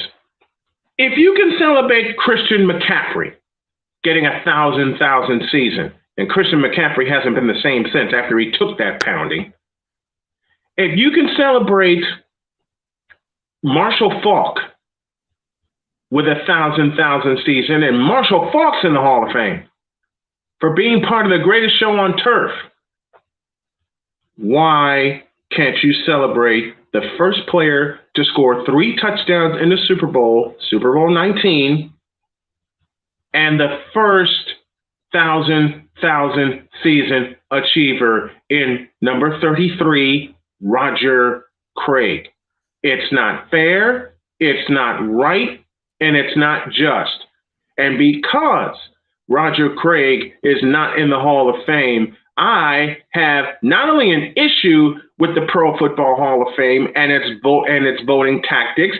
I wanted to visit the Pro Football Hall of Fame, and now I don't want to, because it's not fair to one of the best running backs to ever play the game. You can throw his career stats at me all you want. You can throw the fact that he's played with 2 other teams all you want, which are the Vikings and the Raiders. The fact remains that the first person with 1,000 season was 6 foot tall, 214 pounds, out of Nebraska, and his name is Roger Craig. They throw Roger Craig under the bus every time this subject is brought up. Yeah, every time this subject is brought up, they throw Roger Craig and John Taylor under the bus. I think he suffers from what Cliff Branch used to suffer from, and I say used to because now he will be in the Hall of Fame. Whereas you looked at this guy and you saw that he was great, but then you had others who came immediately after him who statistically put up better stats, but it overshadowed the greatness of the predecessor. And with Craig, I mean, look at the running back position now. I mean, you can run down the list of players who play like or played like Roger Craig. I mean, Marshall Faulk, LaDainian Tomlinson, Priest Holmes, yes, Todd Gurley, Jamal Charles. You have Melvin Gordon. You have so many guys who were the multi-purpose back where you could do 3 downs with them, where you can have them run wide receiver routes if you want Le'Veon Bell. You can have them run wide receiver routes out the backfield. You can and do more than just wheel routes and screens. You can have him run up the gut or run to the sidelines, and you can have him in the game to pass protect. very few backs before him were like that. And the only one I can think of that was like him at the time would be Walter Payton. But yes, but it was just but what made Craig special, even more so than Payton in this aspect, is the fact that whatever you called upon him to do, he could do it, and he did it well. Like if you need him to get those tough third and one yardage, he'll do that. Yeah. They didn't give the ball to Rathman on 3rd and 1 most of the time. They gave it to Craig. If you need to spread him out wide, you can do that. You need him to pass protect and protect and make sure that Montana's backside is protected even further than you probably would otherwise. He could do that too. Mm-hmm. No matter what you can do with him, he could do it, and he did it well. And he and along with the fact he had a little bit of speed, he had a nasty streak when he ran the ball, and I love that. The late great John Madden described a legendary run of Roger Craig, and you know where I'm going. Let's go to Anaheim Stadium. I'm seeing the play as you say it. Yep. Let's go to Anaheim Stadium. No score. 5 minutes remaining in the first period. And I remember watching this broadcast in full because they were coming off of a late game, a game that ended late, I beg your pardon. It was a 2nd and 1. And you knew either Rathman or Craig was going to get the ball. And on a crossbuck handoff, they give it to Craig. One of the safeties for the Rams was still walking. And that's when Montana snapped the ball and gave it to Craig and confused everybody. He ran over 4 Rams to get into the end zone. And the late great John Madden, wait, where's my stuff? The late great John Madden said, quote, he gets that high knee action, keeps those feet going like 2 pistons, and at the same time, his knees are high, his shoulders can get low to take on a tackler. Mr. Johnson? Close quote. I don't see any lie in John Madden's statement. None. In fact, let me repeat it for all you running back haters and you modern day woke ass NFL fans. Mr. Johnson, help me out, please. Sure thing. Quote. He keeps that high knee action, keeps those feet going like 2 pistons, and at the same time his knees are high, his shoulders can get low to take on a tackler. Close quote. That, the legacy. And yes, I'm going to use that 5-letter word. If you bronxsexuals can use that word for a supposed king who hasn't proven a doggone thing in 20 years, then I can use it for someone who proved it in 11. The legacy of Roger Craig can be traced back not only to that run, but to his Super Bowl performance at Stanford Stadium against the Miami Dolphins. Period. Now, we'll get back to that in a moment. Now, I got someone to welcome who I love having on each week. Yes, it is. Yes, it is. And here he is, Chris Bates, as he's with us each and every Friday. My brother, I love you. How you doing today? Well, I love you more. How you doing, Brian? How you doing, Cole? How's everything? Everything's good, man. Everything is great. Good. Everything's great. A few weeks ago, we talked about one Screaming A. Smith, and I'm not going to get into any of his takes or any of his antics, but you said something, Mr. Bates, and I love how you put this. Just because you scream it out doesn't mean you're right. And I love that. That's why I love folks like you and Cole and others that, I don't know, bring facts into the game, no matter who we're interviewing or being interviewed by. Well, first of all, I thank you very much. And the comment that I made came from personal experiences. So when I was married to my wife, Vicky, of course, you get into arguments. And at one point, I didn't mind arguing because I don't mind being right at the time. Right. So I'm arguing my gas off and everything. And I looked around and my gas fell off because I'm arguing too much. And so I'm arguing back and forth. I said to myself, wait a minute, that was stupid. Now, why the hell you say that for? But I can't say it because my pride will let me say that I'm wrong at the time. Of course. It was a hard lesson to learn, especially when you're married. You want to be right all the time next to your spouse. And I know some people are like, man, happy wife, happy life. Damn that, man. Really, she had to make me happy, I had to make her happy. It's an equal partnership. It is. No offense.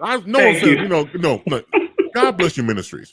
I've seen brothers, guys who get married and then they get snipped. And you know what I mean by that? Hey, man, you want to go out and play some pool? I'm sorry, man. What happens to play pool all the time? I'm not saying to play pool all the time. Man, why do you have to say that guys turn into eunuchs overnight? Look, man, I call like I see it or non-see it. I'm talking about I've seen it. I've seen it. Yeah, I've seen it. Lived in Chicago most of my life. I've seen it. Man. All right, I've seen it across the country. And Bass, you said it best. It's a partnership. Yes, it is. That's the first thing that Jody said to me. She said, "I want more." She said, "I want a partnership." One of the things that Jody teases me about all the time, we have 5 rules in the house, and the first 2 go like this. And I'm going to use my elements. I know my wife's going to get a kick out of this. But Cole, help me out, please. The first 2 rules go like this. Quote. 1, I am always right, referring to Jody. And 2, you have the penis, therefore it's always your fault. Close quote. Now, the reason Jody and I have turned that into a running joke is because before she and I found each other, we've had it said to us in a negative way. So Jody decided, you know what, I'm going to turn this into a joke and you're going to laugh and there's nothing you can do about it. And to borrow from my brother, Chris Bass, I've been laughing my ass off since the first day she made that running joke in the house. Oh my goodness. It's marriage ain't for the punk. And no, it's not. No, it's not. No, you gotta be a tough person. When I was married, and some people don't know, my wife passed away back in 2015 in February due to cancer. So when we were married during the time, I was like the elder statesman, and brothers be calling me up, "Hey, Bass man, man, I'm thinking about marrying Lorraine. Kicking it for 7 years. What do you think?" First of all, I asked him, "Are you a punk Mother Hubbard?" I'm like, what are you talking about, man? I ain't know. Not right off the rip, man. Yeah. Not right off the rip. Yeah. Right. No, look, I'm telling you, you gotta be. Look, man, you gotta be strong, man. Look. I'll make it unanimous. I will make it unanimous. So my man was like, "Hey, man, I ain't no punk Mother." Well, look, here's the thing: if you're a punk Mother Hubbard, it's okay. They have clubs and society for punk Mother Hubbards. It's okay. But the thing about it, if you're a selfish person, in all real talk, then don't get married. Exactly. If it's all about you, if you belong to the fraternity of me, fi me, then don't get married. Don't get married. Don't do it. And the bad part is, every time Bass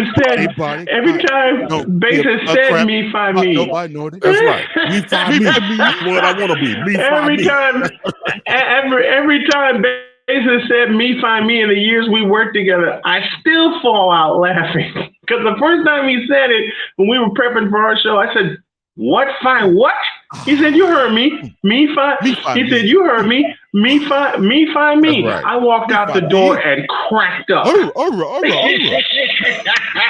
Cole, I gotta get with you, man. We're gonna create the steps.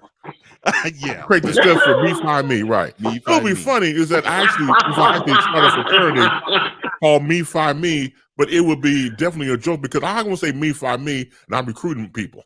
It ain't Me Find Me no more. It's like Me Find Us.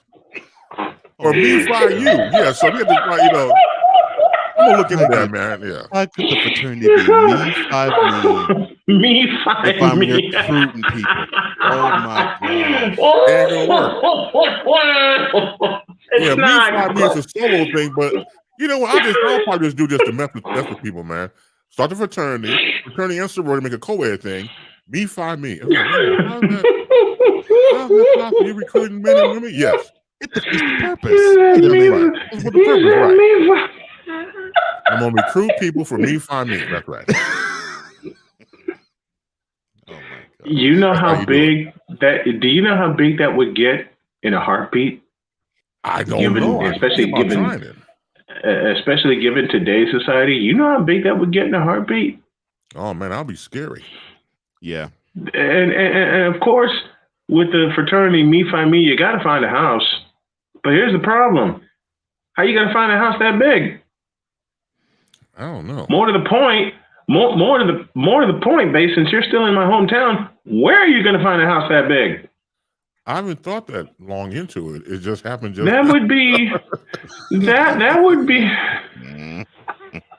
Oh no, Mr. McCain, I hate you, but I love you for Moo Sign Moo, milk. That's right. We've gone from Me Find Me. Right, there you go, Cole. Right. There we go. We've gone from Me Find Me to Moo Sign Moo. Hands on.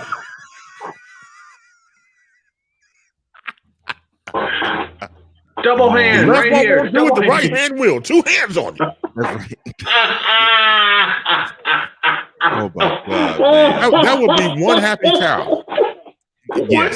It would be one happy cow. That cow be smiling. That's right. That cow would smile at a certain time every day. You do that to a cow like the cow would be like, moo shit. Moo.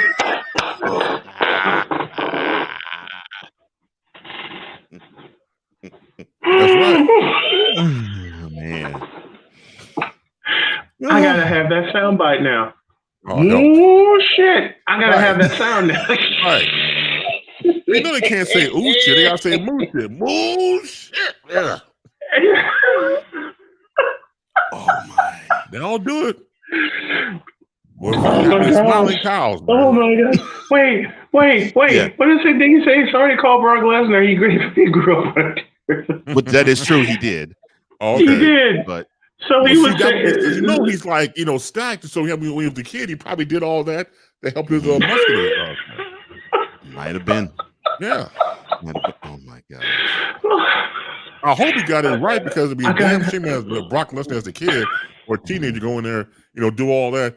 Oh, that was tiring. What's wrong, Brock? That you only have one nipple.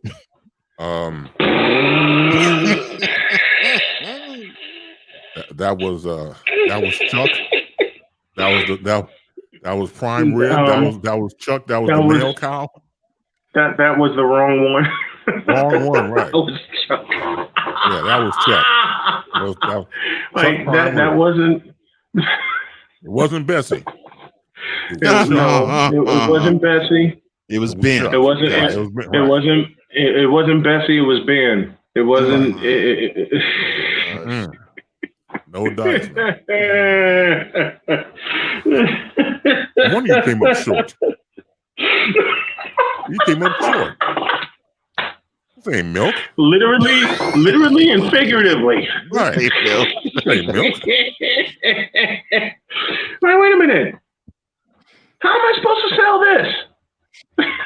You can't. Oh my goodness. I mean, you can't. Boy. How am I supposed to sell this? I can't put this in the refrigerator. I hope you don't. Moose-Fi Moo and Me-Fi Me. Oh yeah. Now Cole and I got to put our heads together and create graphics for it now. Me-Fi Me. There's some way we can. Me-Fi Moo and Me-Fi Me. Look, I could put Kyrie Irving in Me-Fi Me. I could put Ben Simmons in Me-Fi Me quick. Yeah. Okay? We got our first two members right there. Yeah, there you go. Yeah, I'll be the founding member, and then you're gonna start recruiting. That's my kick, man. We recruit. We got our first two members. Kyrie Irving. We got Kyrie Irving and Ben Simmons. Yeah, I'll explain that. I'll explain that next hour. But, let me say what you got here. It's times like this I'm glad I'm not right. Yeah, doctor. Yeah, you got it. But let me say this in all seriousness because it's on my mind since I heard the news. Yeah. What's on your mind? Have heard about everybody's heard about it. It's been very strong for me. The passing of wrestling great Scott Hall.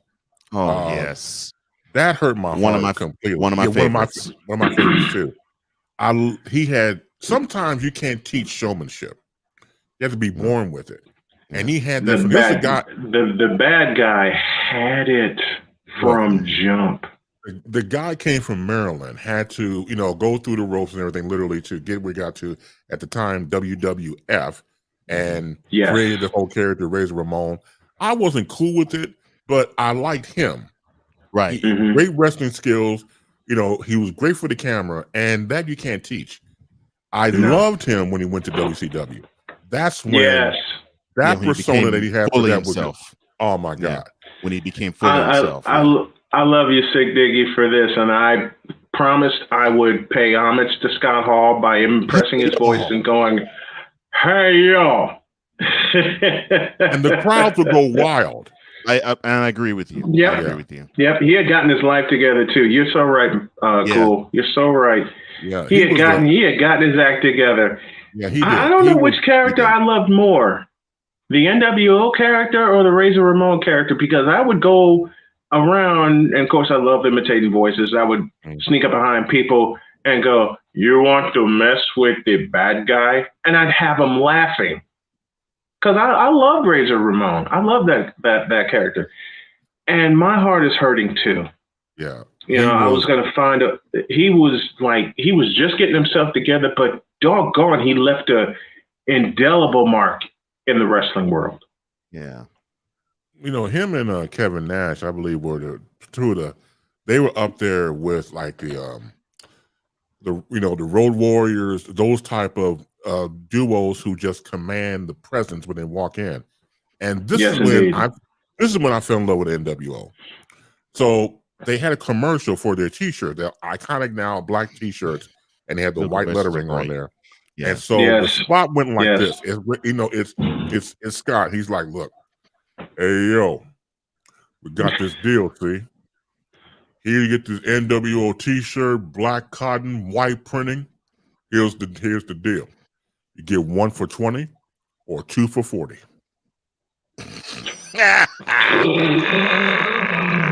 Pandemonium in my house.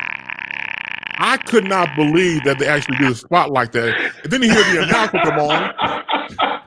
That's right. You get 1 T-shirt for $20 or 2 for $40. And that's the deal.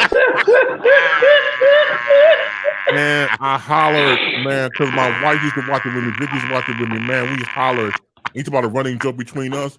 That was our running joke. Hey, yo, I got this deal, see? Got these T-shirts, man. Get 1 for $20 or 2 for $40. 2 for $40. Yes. Oh my gosh! I remember those ads running on WCW. Right? Exactly. Yes. My favorite. My favorite one was there was one at the end, and Ric Flair is my favorite wrestler of all time. Yes. But there was a bit where Kevin Nash actually said, "The proceeds of this shirt are going to the Ric Flair retirement fund." I lost it. Lost it. I remember. Fell on the floor laughing when he said that. I remember well. I remember well. Product, they were, if you understand this at the time, the WCW was beating out Monday Night Football in ratings. Yeah, they were. Yes. Yeah, that's how great they have become. Their product was solid. Mm-hmm. And then when NWO came along in 1998, it just blew the roof off the joint. Oh yeah. And man, Scott Hall, we miss you and we love you. And all I can say is the pain is over. The pain is over. Yeah. Let me get this one in. Say hello to the bad guy. And of course, that was cool. That was, of course, based upon Scarface and Al Pacino's character, as we all know. But he did a good performance as it. But see, that would make me go back and watch the original. So, of course, people have followed the movie for years. That's the scene where they're out in public. You know, they got the tuxedos on, and he's drunk, and he's talking to everybody. You know, they're in the room. You need people like me. You need people like me to point your fucking finger and say they're going to back down. Love it. Love it. Good, and it was a good DNA to take from that he created, and of course, the WWF more so than him to create the Razor Ramon character. But see, by that time, for me, WWF got a little bit cartoonish for their wrestler. So yeah, it was very much so. Yeah. They did. And of course they did. And of course they took from it, and they took from the NWO stuff that they were doing and a little bit of the ECW stuff, and they said, okay, well we'll ditch the cartoon stuff and actually basically be what they are now.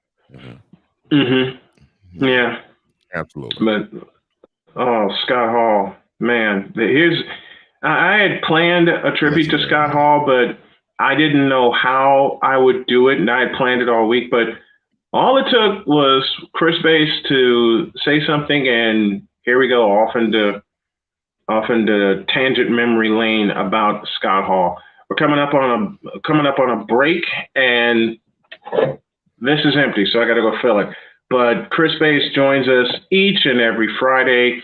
If you have your tribute and thoughts about Scott Hall, leave them in the chat here while you subscribe to the channel and leave a like. Chris Bass joins us for Baseline Fridays every single Friday. You don't know what we're going to talk about. This is why my notebook was empty, and all I said was Chris Bass on Fridays. That's the only note I wrote down. I love having you on.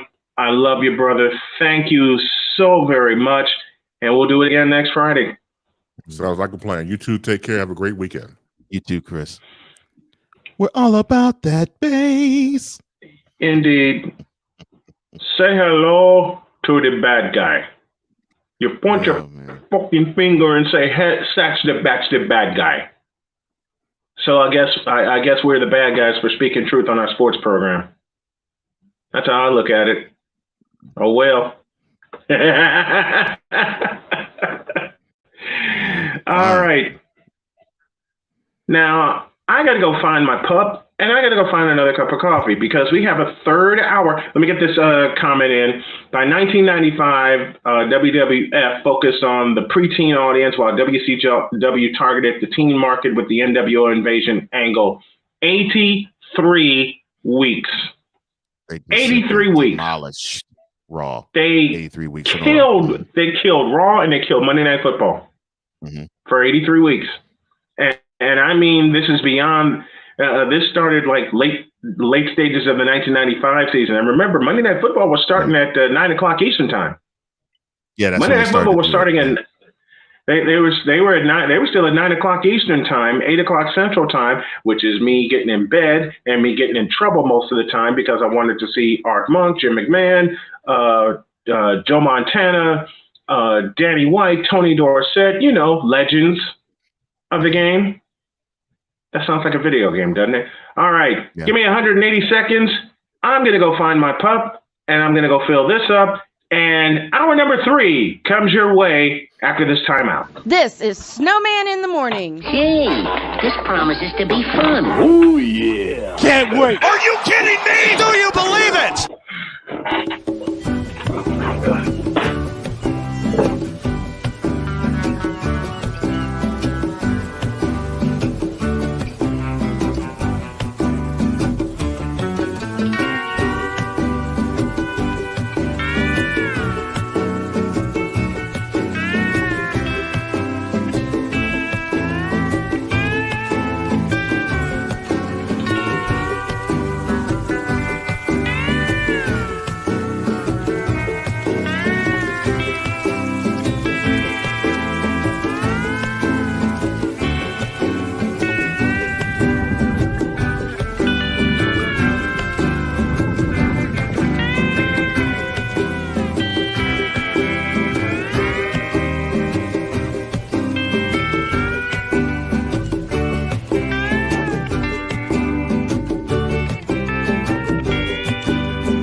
I'm Jenny Garth, and as a mother of 3, I know kids worry about a lot of things. Getting enough food to eat shouldn't be one of them. But here in America, that is a real worry for 1 in 5 children. Even though we are one of the most food-rich countries in the world, 15 million children don't know where their next meal is coming from.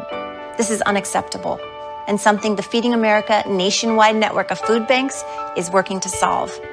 Instead of accepting that our country lets billions of pounds of surplus food go to waste every year, Feeding America has made it their mission to help families in need by rescuing this food. Through food pantries and meal programs, the nationwide network of food banks provides more than 3 billion meals, serving virtually every community in the United States, including yours. Join me in supporting Feeding America and your local food bank by visiting feedingamerica.org. Together, we can solve hunger. Together, we're feeding America. Maybe you can make retirement happen. After all, you made home ownership happen. Homeschooling yourself on loans, beefing up your credit score. So I'm pre-approved. You were like, yes! Sorry. Color coding listings, ticking boxes, and flushing every toilet in a 20-mile radius. Home sweet home. You aced house hunting. Now get the tips you need to get on track at aceyourretirement.org.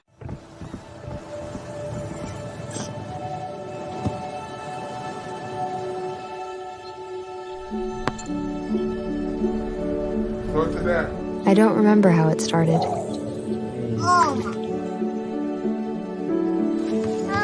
Our back and forth.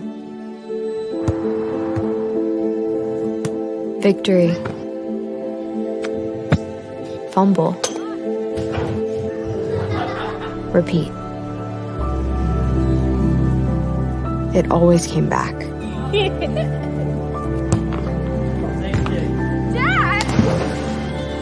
Okay, here we go, throw it. Yeah. You probably don't remember what you told me, That was perfect. but I heard every word. Nice.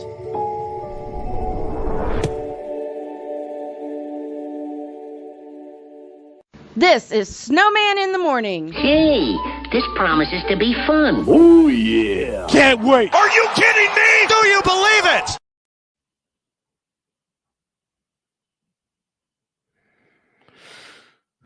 Filth, floor, and filth.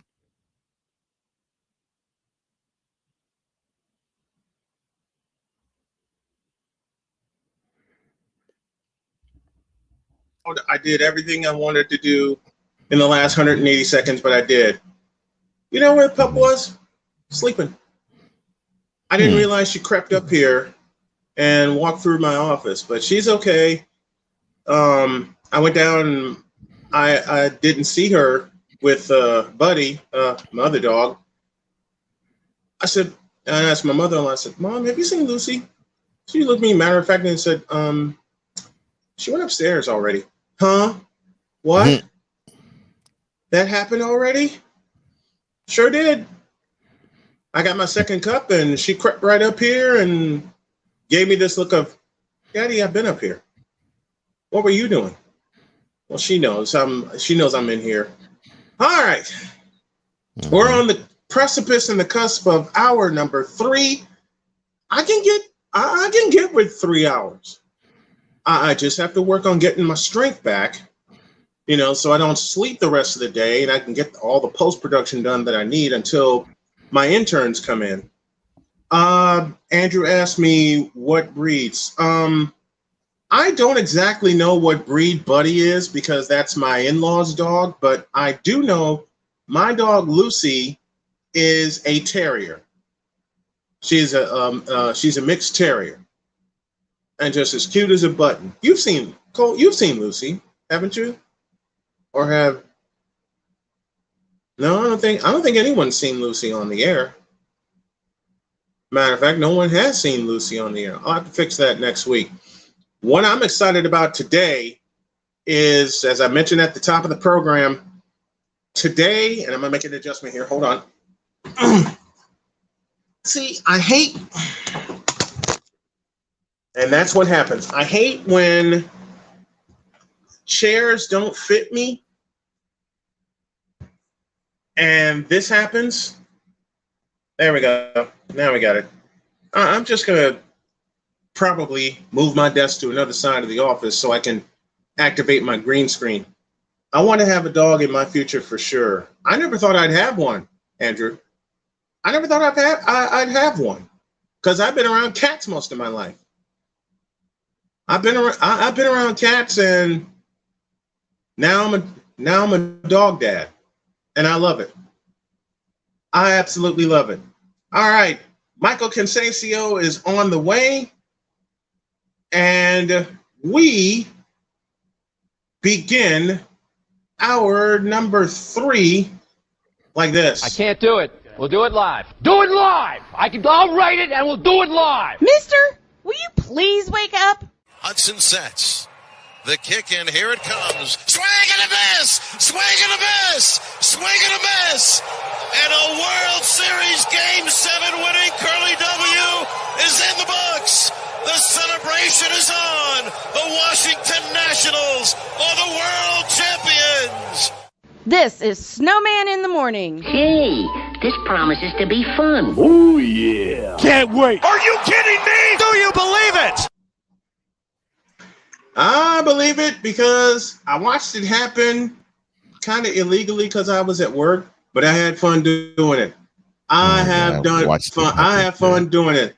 Here is Michael Consacio, my NBA brother, helping us on a Friday. He's usually on a Thursday, but as you all know, my system crashed, and Mike immediately said, when are you going to have me back on? Well, here he is right now to talk some NBA with me. My brother, I love you. Thank you so much for hopping on today. Gentlemen, it's a great honor to be on this morning. Looking to talk some NBA.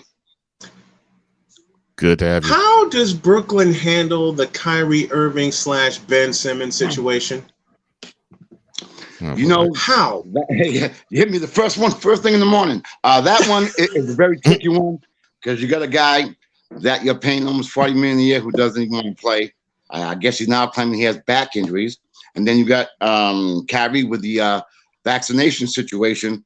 Can only play at away games, not at home, which I think is kind of crazy, by the way. But yeah, I think it's going to have a major effect because when you go and you build up that chemistry, and then all of a sudden this guy's not there, and then you mess up with the rotation of the Nets. I think it's going to cause problems, especially in the playoff situation.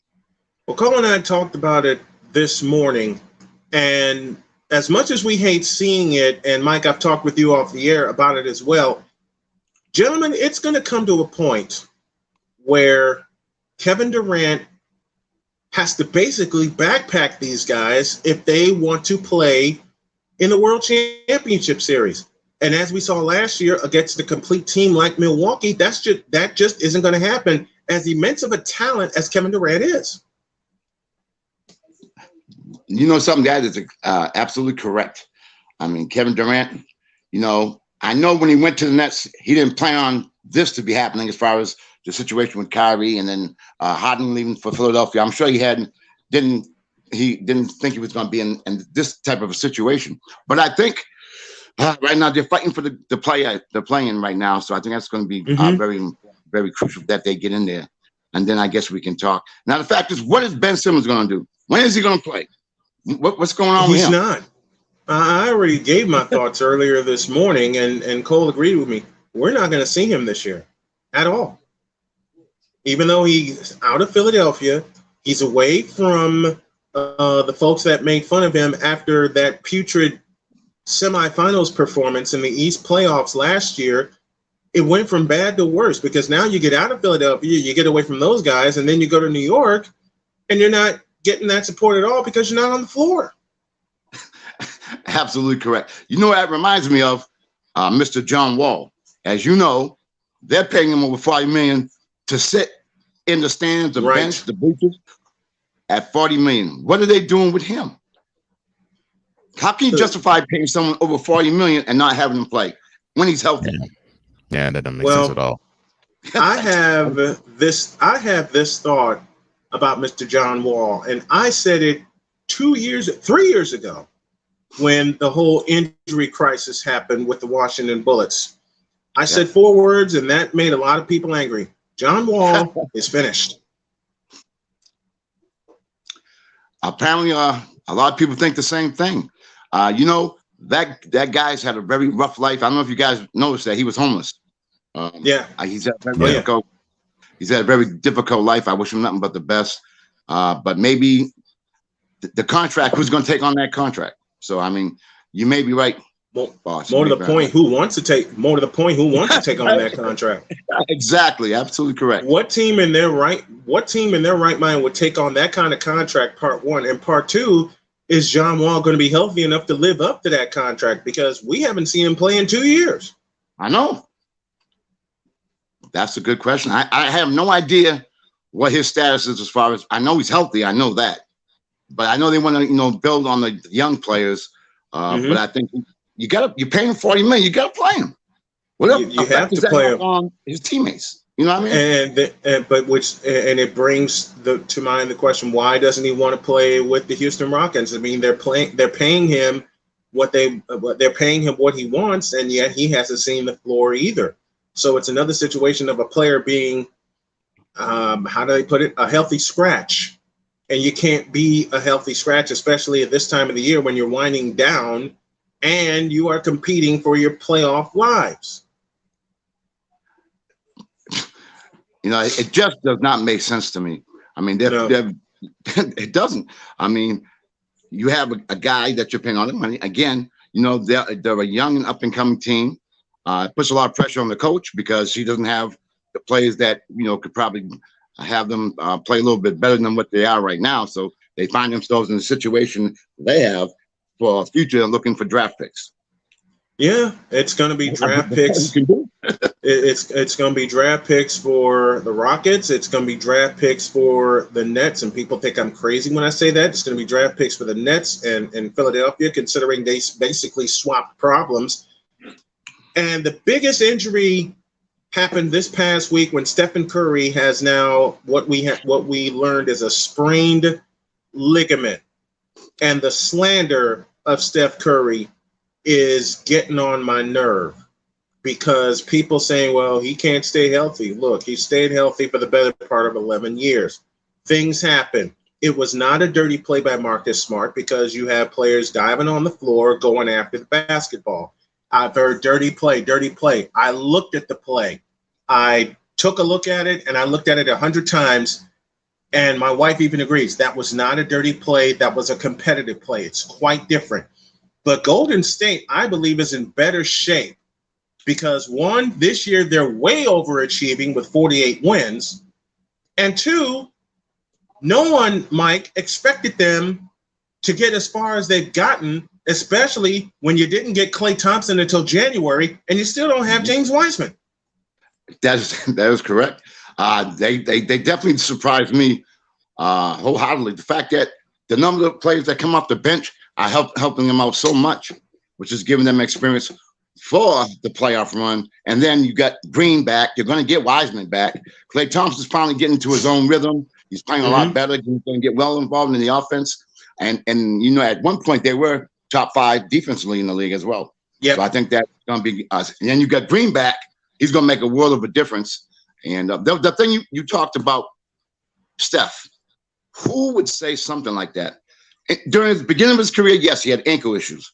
But he worked on it, he got stronger, he went to the weight room, he worked out. The man is phenomenal. I don't know who would even, I don't know where he would get that from. Steph is in his 13th year, and they're leaning on what happened last year when he almost took them to the first round of the playoffs. And the slander is, I'm not going to say was, the slander is, and Cole, you've seen it because we talked about it. Well, Steph cannot take a team to the playoffs. Hold on a minute. Didn't the play-in round count as part of the NBA playoffs? Yeah. I mean, wouldn't you count that as a wild card round? Right. I mean, yeah. I mean, yeah, they lost to the Lakers, and I have my thoughts on that later. And then they lost to a real up-and-coming team in the Memphis Grizzlies, and they're not nothing to play with. No. And yet, you're saying he didn't get to the playoffs? I think playing in May qualifies as being in the playoffs, even though you're a part of the wild card round. I think that qualifies, don't you? I think, doesn't the word say playoffs? Yep. So y'all in, yes, it y'all does. In the playoffs. Y'all in the playoffs. I mean, Cole, I know you've weighed on this, but I'd like you to do it on the air. Why is the slander that much for one Stephen Curry, especially given the fact that he's coming back from an injury? He's just getting his splash brother back in Klay Thompson. The Warriors are hopefully going to find their groove again when they get everybody back. But why does the slander for Stephen Curry persists? Well, there are many reasons. There are many reasons. Firstly, he doesn't look the part of the wing, the athletic wing. He doesn't, he doesn't have the burst. He doesn't have the bunnies, so he doesn't give you the exciting highlight of a dunk. Like a Ja Morant type of figure. Mm-hmm. And of course, there's also other implicit biases too, such as he threatens the legacy of LeBron James. Mm-hmm. There's that, and then of course, there is the huge implicit bias. He does not look like your stereotypical basketball player. And because of that, you have all of these shots that he takes because he doesn't look the part or act the part or sound the part, yet he revolutionized the sport overnight. That sounds pretty accurate to me. And to me as well. both of you gentlemen have heard me say this, and I will continue to say it, and it's been proven out. Stephen Curry took an anomaly and turned it into a weapon, which is the three-point line. He turned it into a weapon. Mm-hmm. And guys, the reason why he turned it into a weapon, look what transpires by him shooting from so far distance. It opens up the court. Then it makes movement for pick and roll, pick and pop, cut to the basket. They swing the ball around. I mean, he causes havoc for the defense. What I say to you, Brian? Nightmare. I mean, the 5-letter word he just used, havoc. Mm-hmm. Steph has wreaked havoc for 13 years. Matter of fact, I made 2 comparisons at once, which had Cole laughing, and I know it's going to have my buddy Mike laughing when I say Stephen Curry and Michael Jordan have done more in 13 and a half years than LeBron has done in 19. Period. You have 2 players that have revolutionized the game in their own way.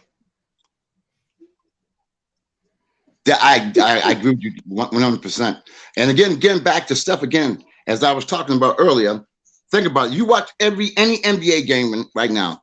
Most of the time, you have a big man coming up, setting the screen, either cutting to the basket or going out. When you have Steph in the game, there is none of that because there's nowhere to pick. There's nobody at the foul line. There's no one to go, which spreads the offense. And like I said, he creates havoc. And then you got a smart player like Green, who controls not only the offensive end but defensively as well. Mm-hmm.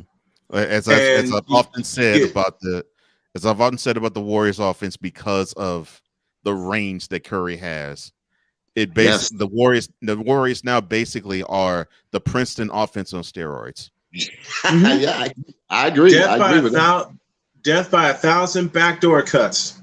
Mm-hmm. Death by 1,000 backdoor cuts. And that's what people don't realize. Yeah, they have a weapon and they use said weapon, but they will backdoor you to death. Absolutely. And that's what hurt worse. Yeah. That is what hurts the worst. And if you're an opponent of the Warriors, you defend the 3-point line, but then you leave the back door open all night long and they'll just kill you. They'll kill you going back door all night long. The Toronto Raptors found that out the hard way, but then a good team solves it. A good team solves it. Yeah. And you don't absolve anyone or anybody when a good team solves your best strategy. That's the Con Man, Michael Concesio. Check out the Sports Corner with the Con Man. Fabulous, fabulous show. I'm going to be on there. I'm going to be on there one day. But Mike will join us. Both you guys going to come on. All right. Done. All right. Absolutely done. Done deal. You can catch Mike every week on the Sports Corner with the Con Man, and you can catch him every week here on Snowman in the Morning, talking all things NBA. I love you, brother. Thanks for coming on. Love you, my man. Take care. God bless you guys. God bless you, brother. Death by 1,000 paper cuts. Yep. I love how you put that, because it's the truth. It's 1,000 paper cuts, and you don't even realize you're bleeding until a timeout. Mm-hmm. It's messed up. You don't realize that you're bleeding until a timeout is called, normally by your coach, mm-hmm. and your coach is going, "Why didn't you recognize the back door?" Better question: why didn't you recognize the back door? I mean, I like I said, and I've said this to you privately and publicly. In seeing, of course, my team is the Rockets. Seeing them go against the Warriors, 4 out of those 5 Mays, or I should say 3 out of the 5 Mays, and another in April. It was a crash course in understanding how one team can dissect another, because you roll into the series thinking we have to protect this one thing, and there's so many other things that you leave yourself wide open to be damaged on. Like, I mean, I witnessed many times when the Rockets seem to actually have the Warriors where they want them. Yep. And you blink, and the next thing you know, they're down by 15. And it was done basically by misses, getting out of fast breaks, and taking advantage. Listen, the fast breaks. Yeah. Yep. Take advantage of transition threes, and then if the Rockets did get back on defense and they get to the half court, they would think, okay, we're not going to let them be beaten by 3, and the next thing you know, you see someone just cut to the basket, and it's one cut after another, and then you focus on when the 3 that the coach calls a timeout on is hit, and you realize that the Warriors went on a 17-2 or a 19-5 or a 20-0 run. Do we have to mention 2018? We don't have 6 to, and 7. Those 2 games, or the 2 halves combined into one game, illustrate your point. Yeah. I mean, because the Rockets in the first half of both those games played the Warriors better than any other team at any other junction that year. I would probably dare say any other junction of that dynasty, save for the 2019 Raptors. Correct. But the third quarter of each game, no, it was over. No, it was proven in those 2 quarters, those 2 third quarters, the Rockets didn't belong on the same court as the Warriors. And saying as a Rockets fan, I'll admit that the Rockets were not good enough to be on the same court as the Warriors. They just weren't. And yet Daryl Morey, who's now in Philadelphia wrecking that franchise, seems to think that they were good enough to compete, beg your pardon, with the Warriors in those series, in those games. The fact that his implicit goal was to beat the Warriors, but doing it the way the Warriors played in 2014, and did not think that they advanced or evolved any, was laughable and ludicrous. Mm-hmm. And I'm saying to myself, look, this team doesn't play ISO like they did in 2014. No, they don't. I'm a fan. I can see that they do a lot of movement, a lot of it. And you mean to tell me that you all can't? As a fan, I can see it. You tell me that you all can't see this? Okay. And then you're going to try to beat them on the other end by playing a style that they already did play. And they killed them. Yeah. Good luck. And the Warriors killed them. Yeah. They killed them. Yeah. All I have to mention is one scoring stretch that you often mention in reference to the 2018 Western Conference Finals. 64-25. That's embarrassing. No playoff team should beat another playoff team, especially in the conference finals in a half, that badly. 64-25. 64-25. This is how bad it is. The number 1 overall seed in that year's playoffs only scored 9 points in the quarter. There are 12 minutes in a quarter. You would think you could get 1 point a minute in a quarter. The number 1 overall seed in that year's playoffs got held to 9 points in a quarter. That's all you need to know. As we await Mike debate here, he comes in 15 minutes. Who the hell are the St. Peter's Peacocks? Well, they now are the team that ruined just about every bracket. I'm glad I did my picks on Tuesday. I'm glad I never hit submit because Kentucky is gone. Iowa is gone. Iowa's gone. Oh, and Michigan advanced. That burst my bracket right there. Michigan is moving on. I picked them to get crushed. North Carolina crushed Marquette. Oh, yeah, and UConn's eliminated too. I mean, UConn's out. So many upsets that happened yesterday. And this is why I don't submit brackets anymore. I'll pick them on the air. Oh, yeah, I know who they are because Ryan, where I work, I work in that same region. So we talked about this earlier in our morning meeting. Well, they'll forever be known as the team that knocked off number 2 seed Kentucky. And what was the one when I was doing both my brackets? What was the one word I kept harping on? Inconsistency. Inconsistent. Yeah. Well, John Calipari paid for it. Yeah, and the funny thing is, we saw that inconsistency in the SEC tournament. Yep.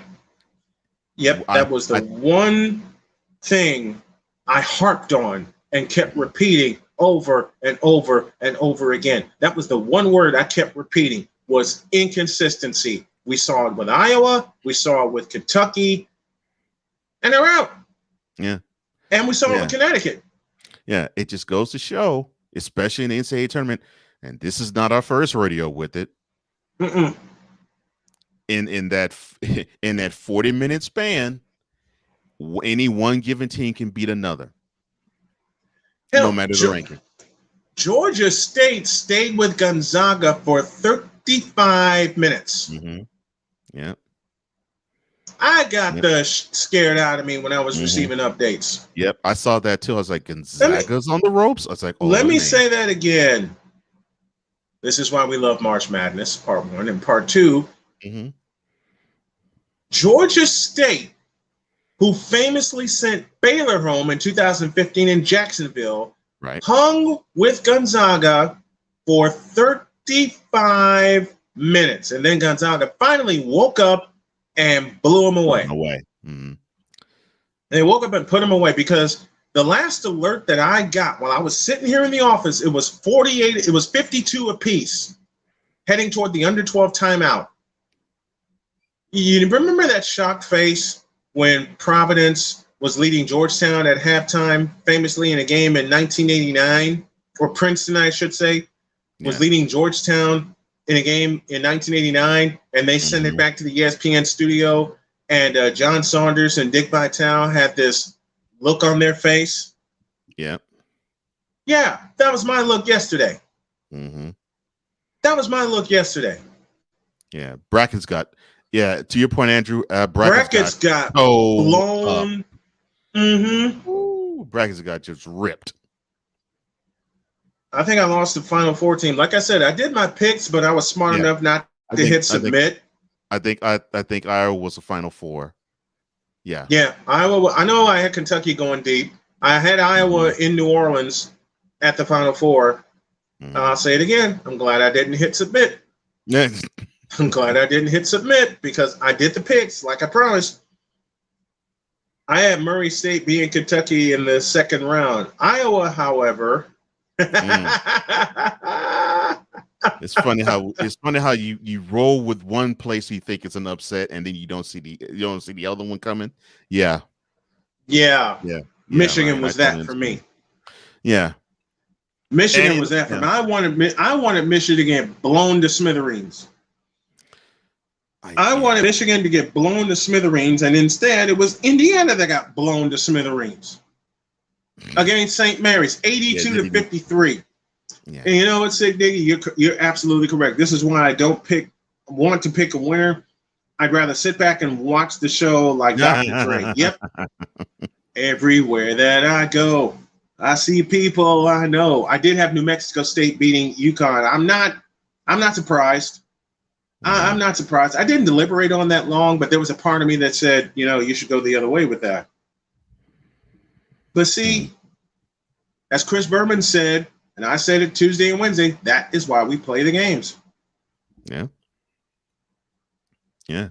That's now I gotta listen. Now I gotta listen to the Watcher before I get ready for my appointment. Damn you, Sick Diggy, putting that song in my head. No, I'm kidding. I'm kidding. Now I gotta find the instrumental and get it in and work it into the show somehow. I have to. Just like I told my wife, there are so many phrases that she says, and I look at her and I go, "There's some way I'm going to work that into the program. I don't know how." And speaking of working it into the program, we have our first 2 members of Me Fi Me. Oh gosh. They are. Doggone the days. They are Kyrie Irving and Ben Simmons. Me Fi, the fraternity the fraternity that welcomes nobody. I love it.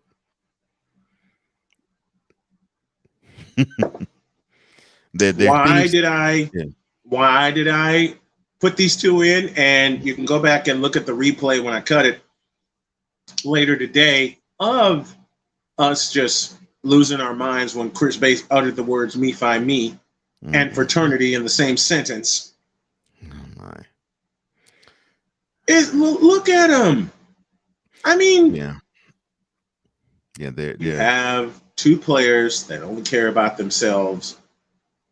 I mean, one of the 2 players wants to sue his former team for $20 million that he didn't earn. And I love what Cole did. You got to roll your sleeves up and get your hands dirty, Ben Simmons. You haven't done that since last summer. Period. Yeah, that's what it's about. That's what it's about. Yeah. The theme song for their fraternity is De La Soul's "Me, Myself, and I." I hate you, Cole, for putting that song in my head. Now I got to find it. I got to find a way to work it into the intro now. See, y'all are giving me too many ideas. And my friend Victor would just laugh and go, "Here goes the mad scientist again." Well, you got 2 of them. Cole's another one. Yeah. Why is Cole the mad scientist like I am? The Bronxexual Handbook. That's all you need to know. Matter of fact, we got 7 minutes before I welcome Mike Debate and we talk more NFL happenings. We got 7 minutes. Please tell everyone about the Bronxexual Handbook. Please. Okay. All right. So I'm gonna take a sip of this and salute. Look, I know many of you out there have heard many a bronzexual say the same tired lines over and over and over again. And wait a minute. You mean like quote? LeBron has revolutionized the game. Close quote. Yes. I mean, we've heard these lines, and I mean, I can go. You mean like you? Okay, let's go down the line. I'll set it up. You knock it down. We've heard the same tired ass lines from bronzexuals, such as quote. We've never seen anyone do what LeBron has done at age 37. Close quote. Yes, that will be that will be one of the chapters in the book, the Bronzesexual Handbook, how to hate on every NBA legend. And I'm telling you, when I showed this book to Bronzesexuals, they lost their ever-loving minds because they acted like hit dogs and they hollered and hollered and hollered. Now, for this point here, what they will even go so they will even is that my cue? No. Is it, they will even, okay. They will even go so far as to put up GIFs and memes saying that at 37, LeBron goes to 56 points, but at 37, Michael Jordan was playing poker. But what they don't understand, these dummies, is that Mr. Jordan scored 50 points at age 38 and 40 points at age 40. So you can miss me 100% with the we have never seen a 37-year-old do what he's done. And we've seen that. And we saw the 1985 Finals MVP in Kareem Abdul-Jabbar at age 38. Basically turned back the clock, and he was 2 months past the age, 2 months past his 38th birthday. And by the way, Championship Series MVP. I just want to throw that out there. Mm-hmm. And then we'll see other things, and you can go ahead, sir. Quote.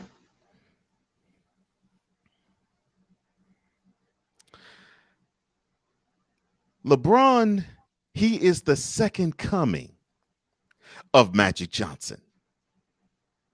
And close quote. This is where I insert my favorite element from Cole Sports on the Daily, and y'all need to subscribe to that, which says, quote, is you for real?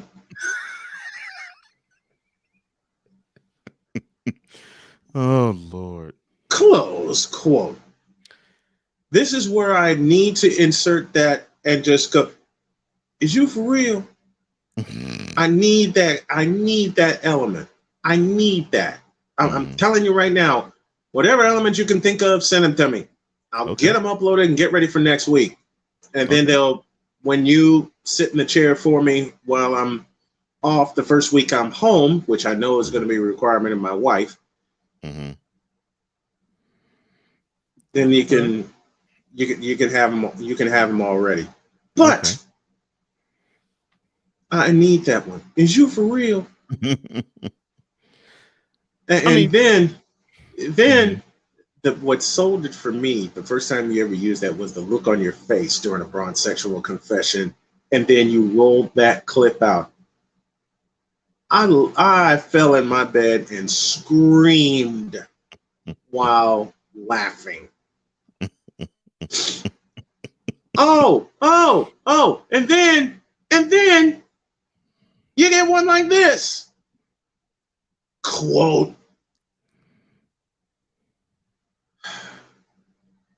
LeBron is just different. Close quote. This time, I'll respond briefly. Bitch, are you sick?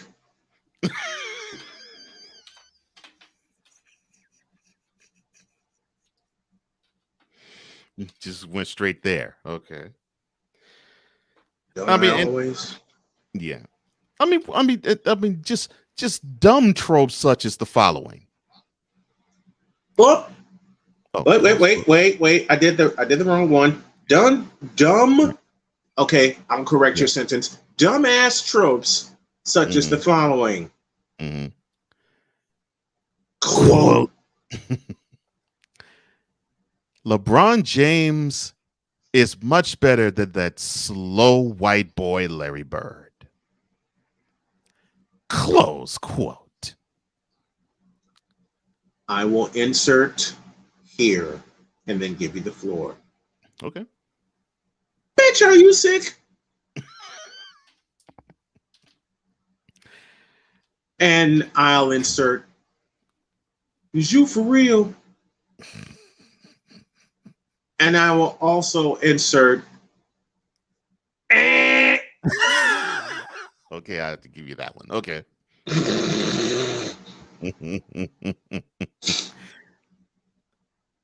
The fact that thank you, Sick Diggy, for this. Right. Right.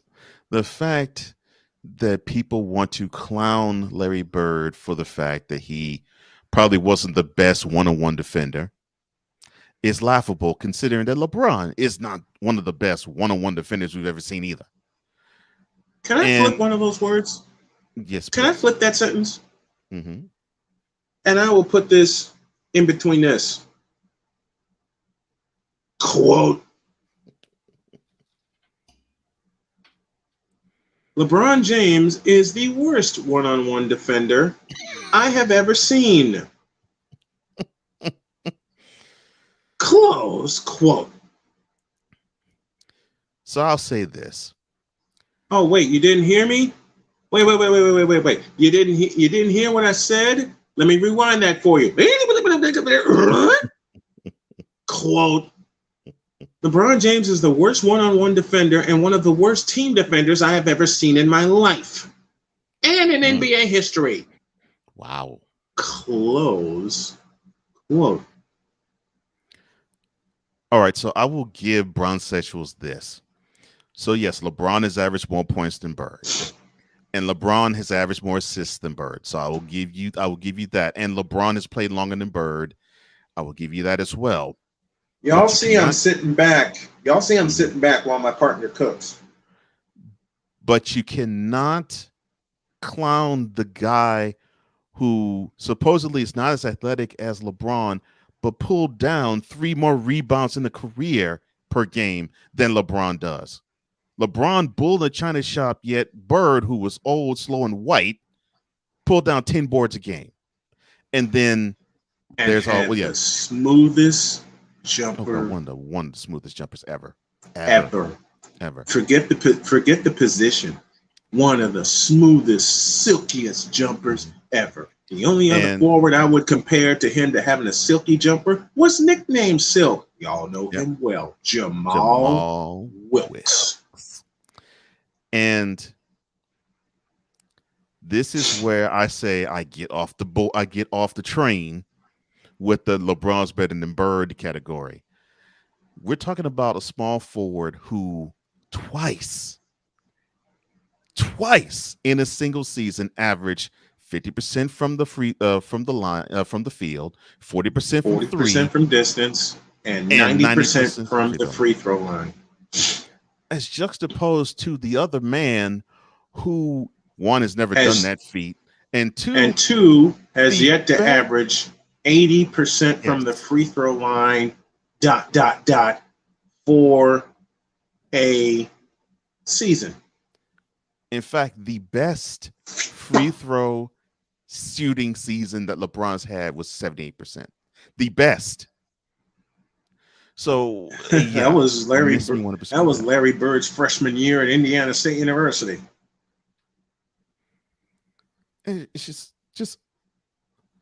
May I take a peek at the appendix in the handbook? May I please take a peek at the appendix in the handbook? Oh, please. 36,000 points, 10,000 rebounds, 10,000 assists. That's at the front of the book. What's in the appendix of the book? Close to 5,000 turnovers, which, by the way, is an NBA record. That's growing. But you don't want to talk about that. But you don't want to talk about that, do you? Yeah, it's growing by the game.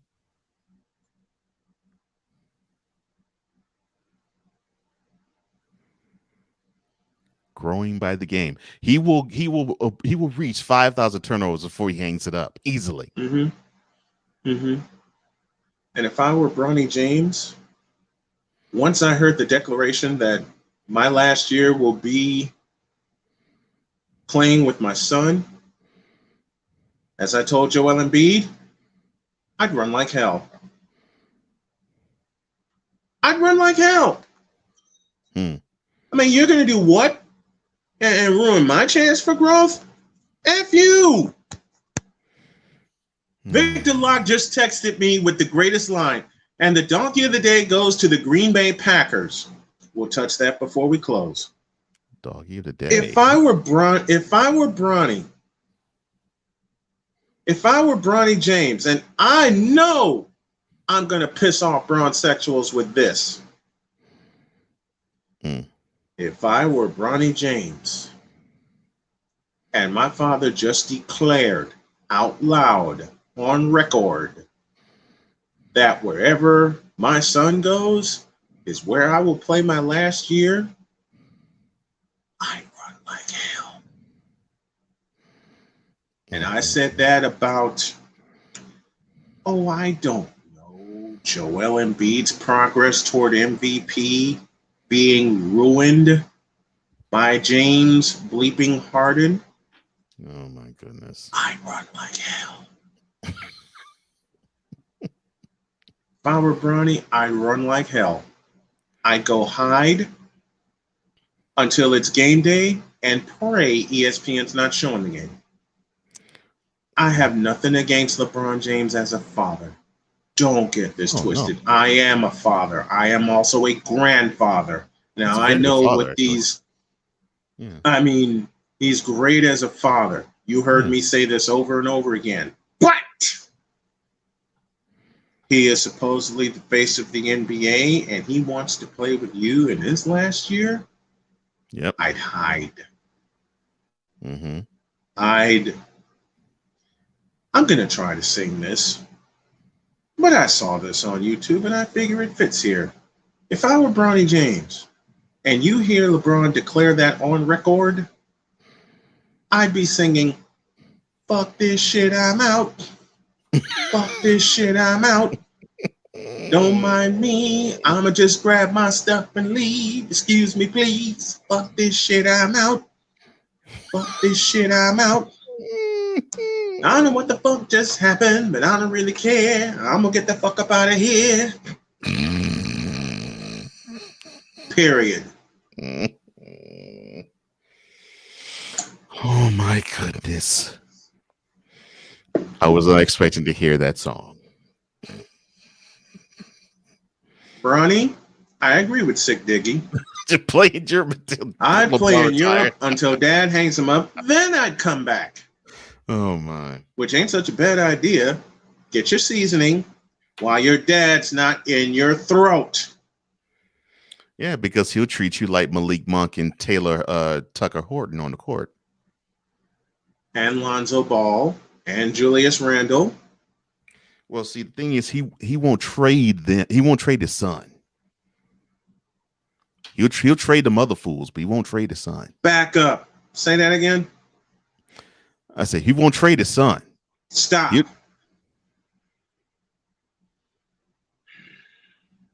Teddy? Is you for real? Not Teddy. Not Teddy. Hey, you turn me on to that element, okay? So I'm using it at will.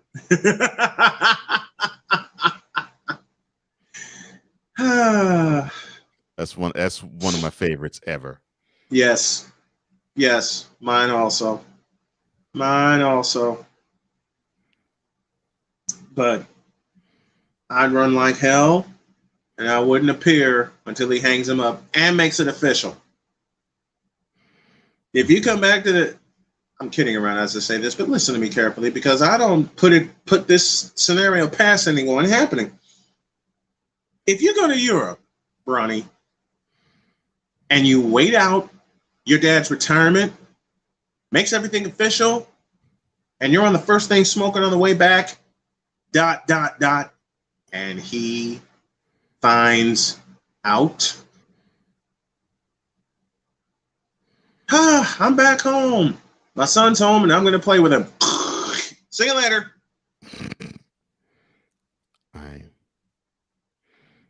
I don't know. Look, my dad got me into baseball, but I wouldn't want him to coach me. And there's nothing against my pops. Nothing against my pops at all. I'm with you.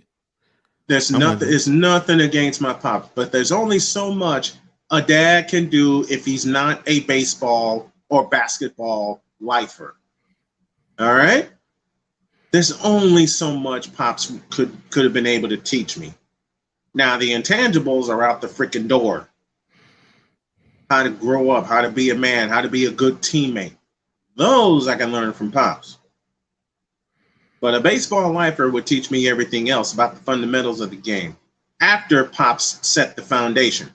This foundation is about let me think. Give me a moment. Mm-hmm. You know what? I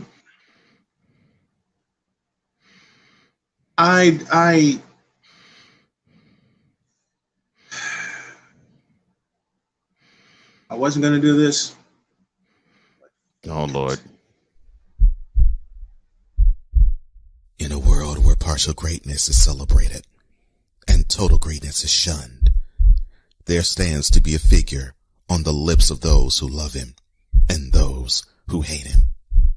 The inane comparisons to Michael Jordan and Kobe Bryant continue and has existed since 2003.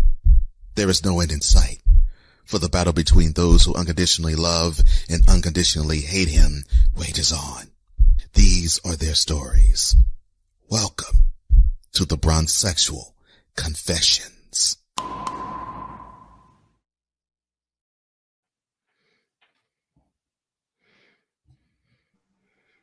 I truly did not mean to close the show with this. Oh, Lord. But at this point in time, fuck it. It's Friday. Well, okay. Why did you want to head here to close out the show? Because these Bronzexuals are going to get a hold of this tape and try to deconstruct every argument I've made, especially when it came to Bronny. Oh, yeah, they had their field day. Well, they will always have their field day with that. Mm-hmm. More ways than one. Not much frightens me. And I say this as a cancer patient and a soon-to-be cancer survivor. But these Bronzexuals frighten the shit out of me.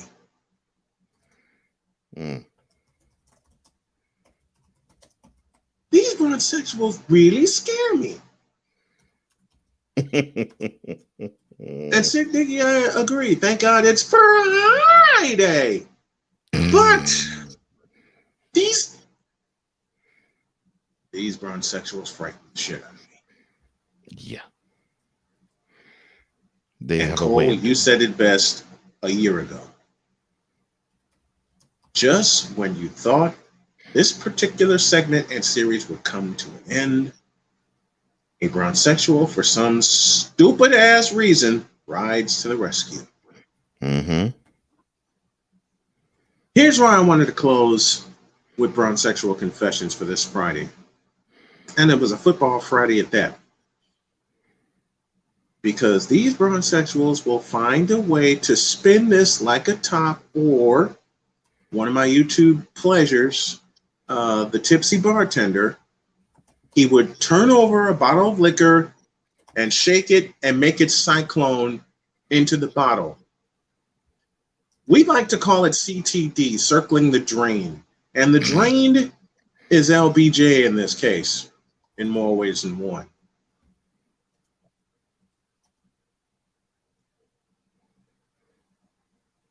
As my partner brilliantly put it in the intro, there's no end in sight.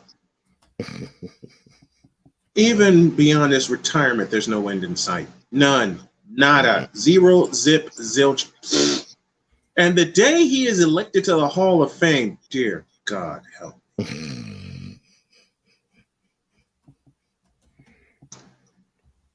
I don't want to make this assumption, but I'll go ahead and make it. There'll be a bigger crowd for him than it was for Michael Jeffrey Jordan when he was inducted into the Hall of Fame by David Thompson. I am afraid I finally got my thoughts together. I am afraid of who he will choose to induct him into the Hall of Fame. If it's MJ, I will throw up. I'll throw up.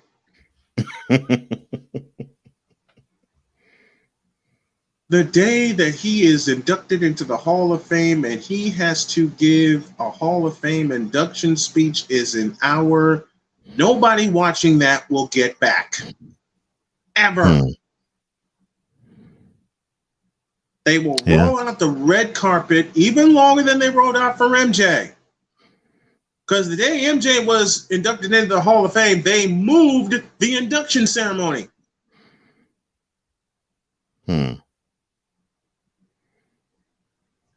Let me say that again. The day that MJ got inducted into the Hall of Fame in 2009, they moved the induction ceremony. So more fans can be accommodated. Can I get a witness?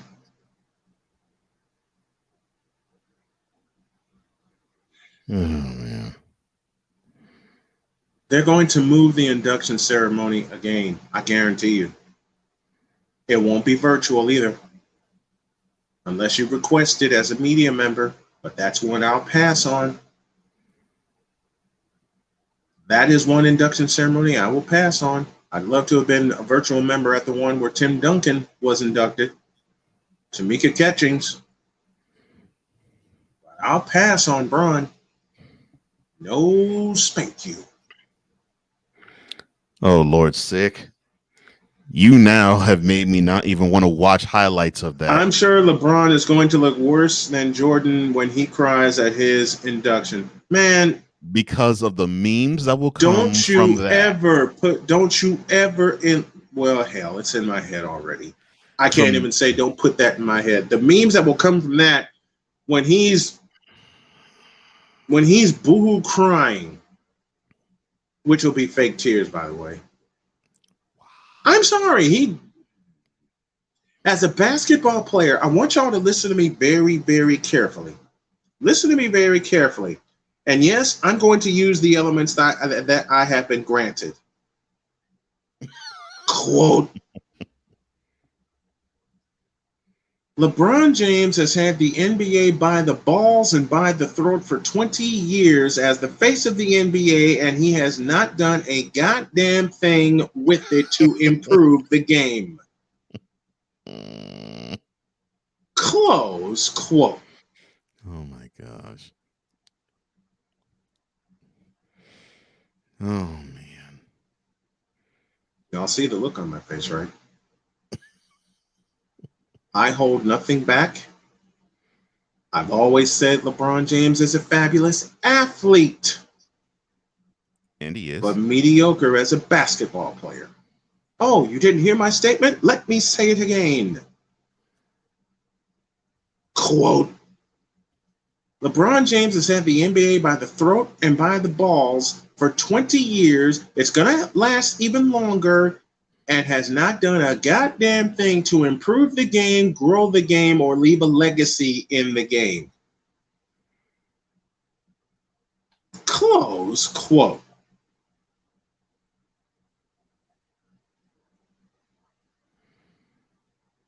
Now, I may get the Teddy treatment. Is you for real? Yes. I am definitely for real. I am definitely for real when I say that. One more again. Quote. LeBron James has had the NBA by the throat and by the balls for 20 plus years and has not done a goddamn thing to grow the game, revolutionize the game, or evolve the game. The bull in the china shop has been done before, and he is the worst to do it. Close quote.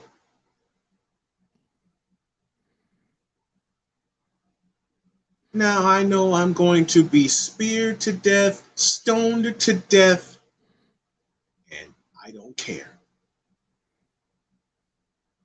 I'm going to be speared to death, stoned to death. I'm going to have so many shots taken at me for what I just said. And you know the greatest part about it?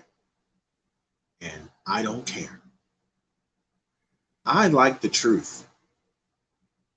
The truth shall make you free, bronzexuals. Oh, Lord. Yeah, I'm going there too. I don't want to hear that, though. I do. If I had my Stephen A. Smith sounder, I'd play it right now. The truth shall make you free. I'm gonna upload a lot of sounds to this. The truth shall make you free. Let me say it again, bronzexuals. The truth shall make you free. And the truth is this, Mr. Johnson. Quote. LeBron James has had the NBA by the balls, by the throat, in bondage, tied up, duct taped, handcuffed, and chained for 20 years, going on 21, because this shit all started in 2001.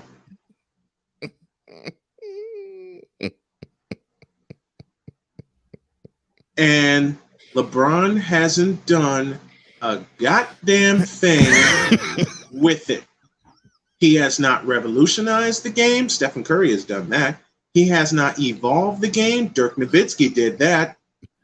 And he hasn't left a legacy on the game. Too many players to list have done that. And oh, by the way, he will never be the best small forward that played the game. Mr. Johnson. Close quote. Now, as I've been on YouTube every morning, as I am on YouTube every morning, as well as the BS3 Network, let me know what you think. Leave a like, leave a comment, subscribe to the channel. Because, I got more hot takes than that one. This is the show with the hottest of hot takes, sir. And the coldest of cold, hard facts. Uh-oh. Hold on now. Oh, timber again? Okay. Now let me try this again. This is the show, the morning show that begins your day, Monday through Friday at 8 a.m. Eastern, with the hottest of hot takes. And the coldest of cold, hard facts. Yes, sir. I love you, Sick Diggy, for this. Oh, they don't want me to break out the crotch chop. They really don't. They don't want me to do that. Given what I've been through and what I'm going through right now, man, please. It'll be a crotch chop all day. Mm-hmm.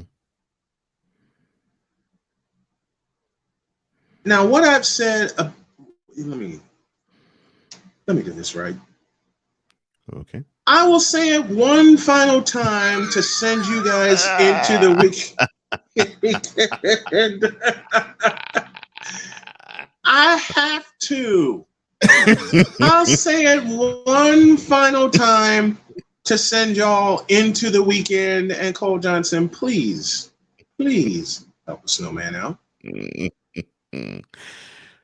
Quote. LeBron James, LBJ, yo man, yo Kang, our pauper, has had the NBA by the throat, by the balls, in bondage, handcuffed, shackled, duct taped for 20 plus years and hasn't done a goddamn thing to evolve the game, involve the game, revolutionize the game, and make the league and its surroundings better because of it. Cole? Close quote.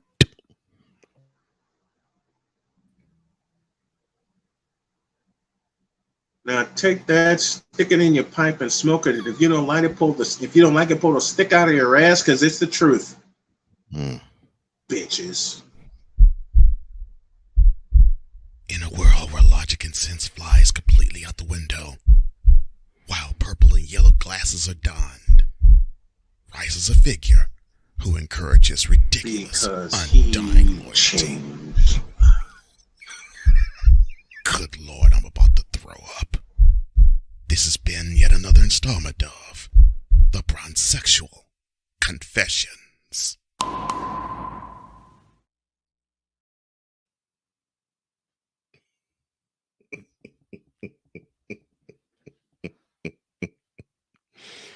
Oh my gosh.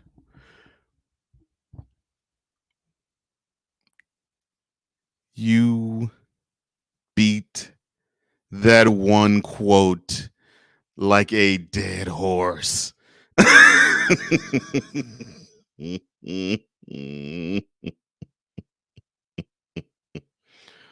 Oh my gosh.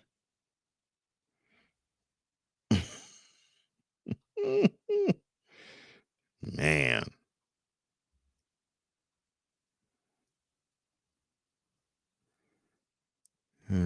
My goodness.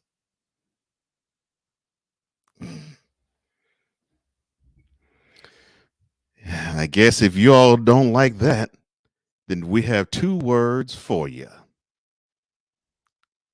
Suck it. There you go.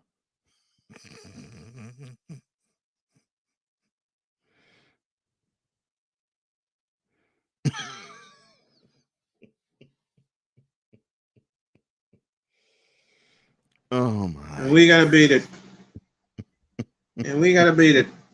180 minutes of the best sports talk show you will ever watch and listen to. Oh my goodness. What a way to send you into your weekend, huh? Oh my goodness. And I kept adding stuff to that quote, you know. I know you did. Because it's all true. All right, we're gonna sign out. Thank you, Andrew. Have a great weekend. Too sick. Oh, thank you guys very much. Have a great weekend. God bless. Remember to make your next move your best move, and you all know if your dreams don't scare you, and they're just not big enough. Here we dream big and do bigger. And I'll have more great quotes for you on Monday. We're out of here. See you Monday. Out.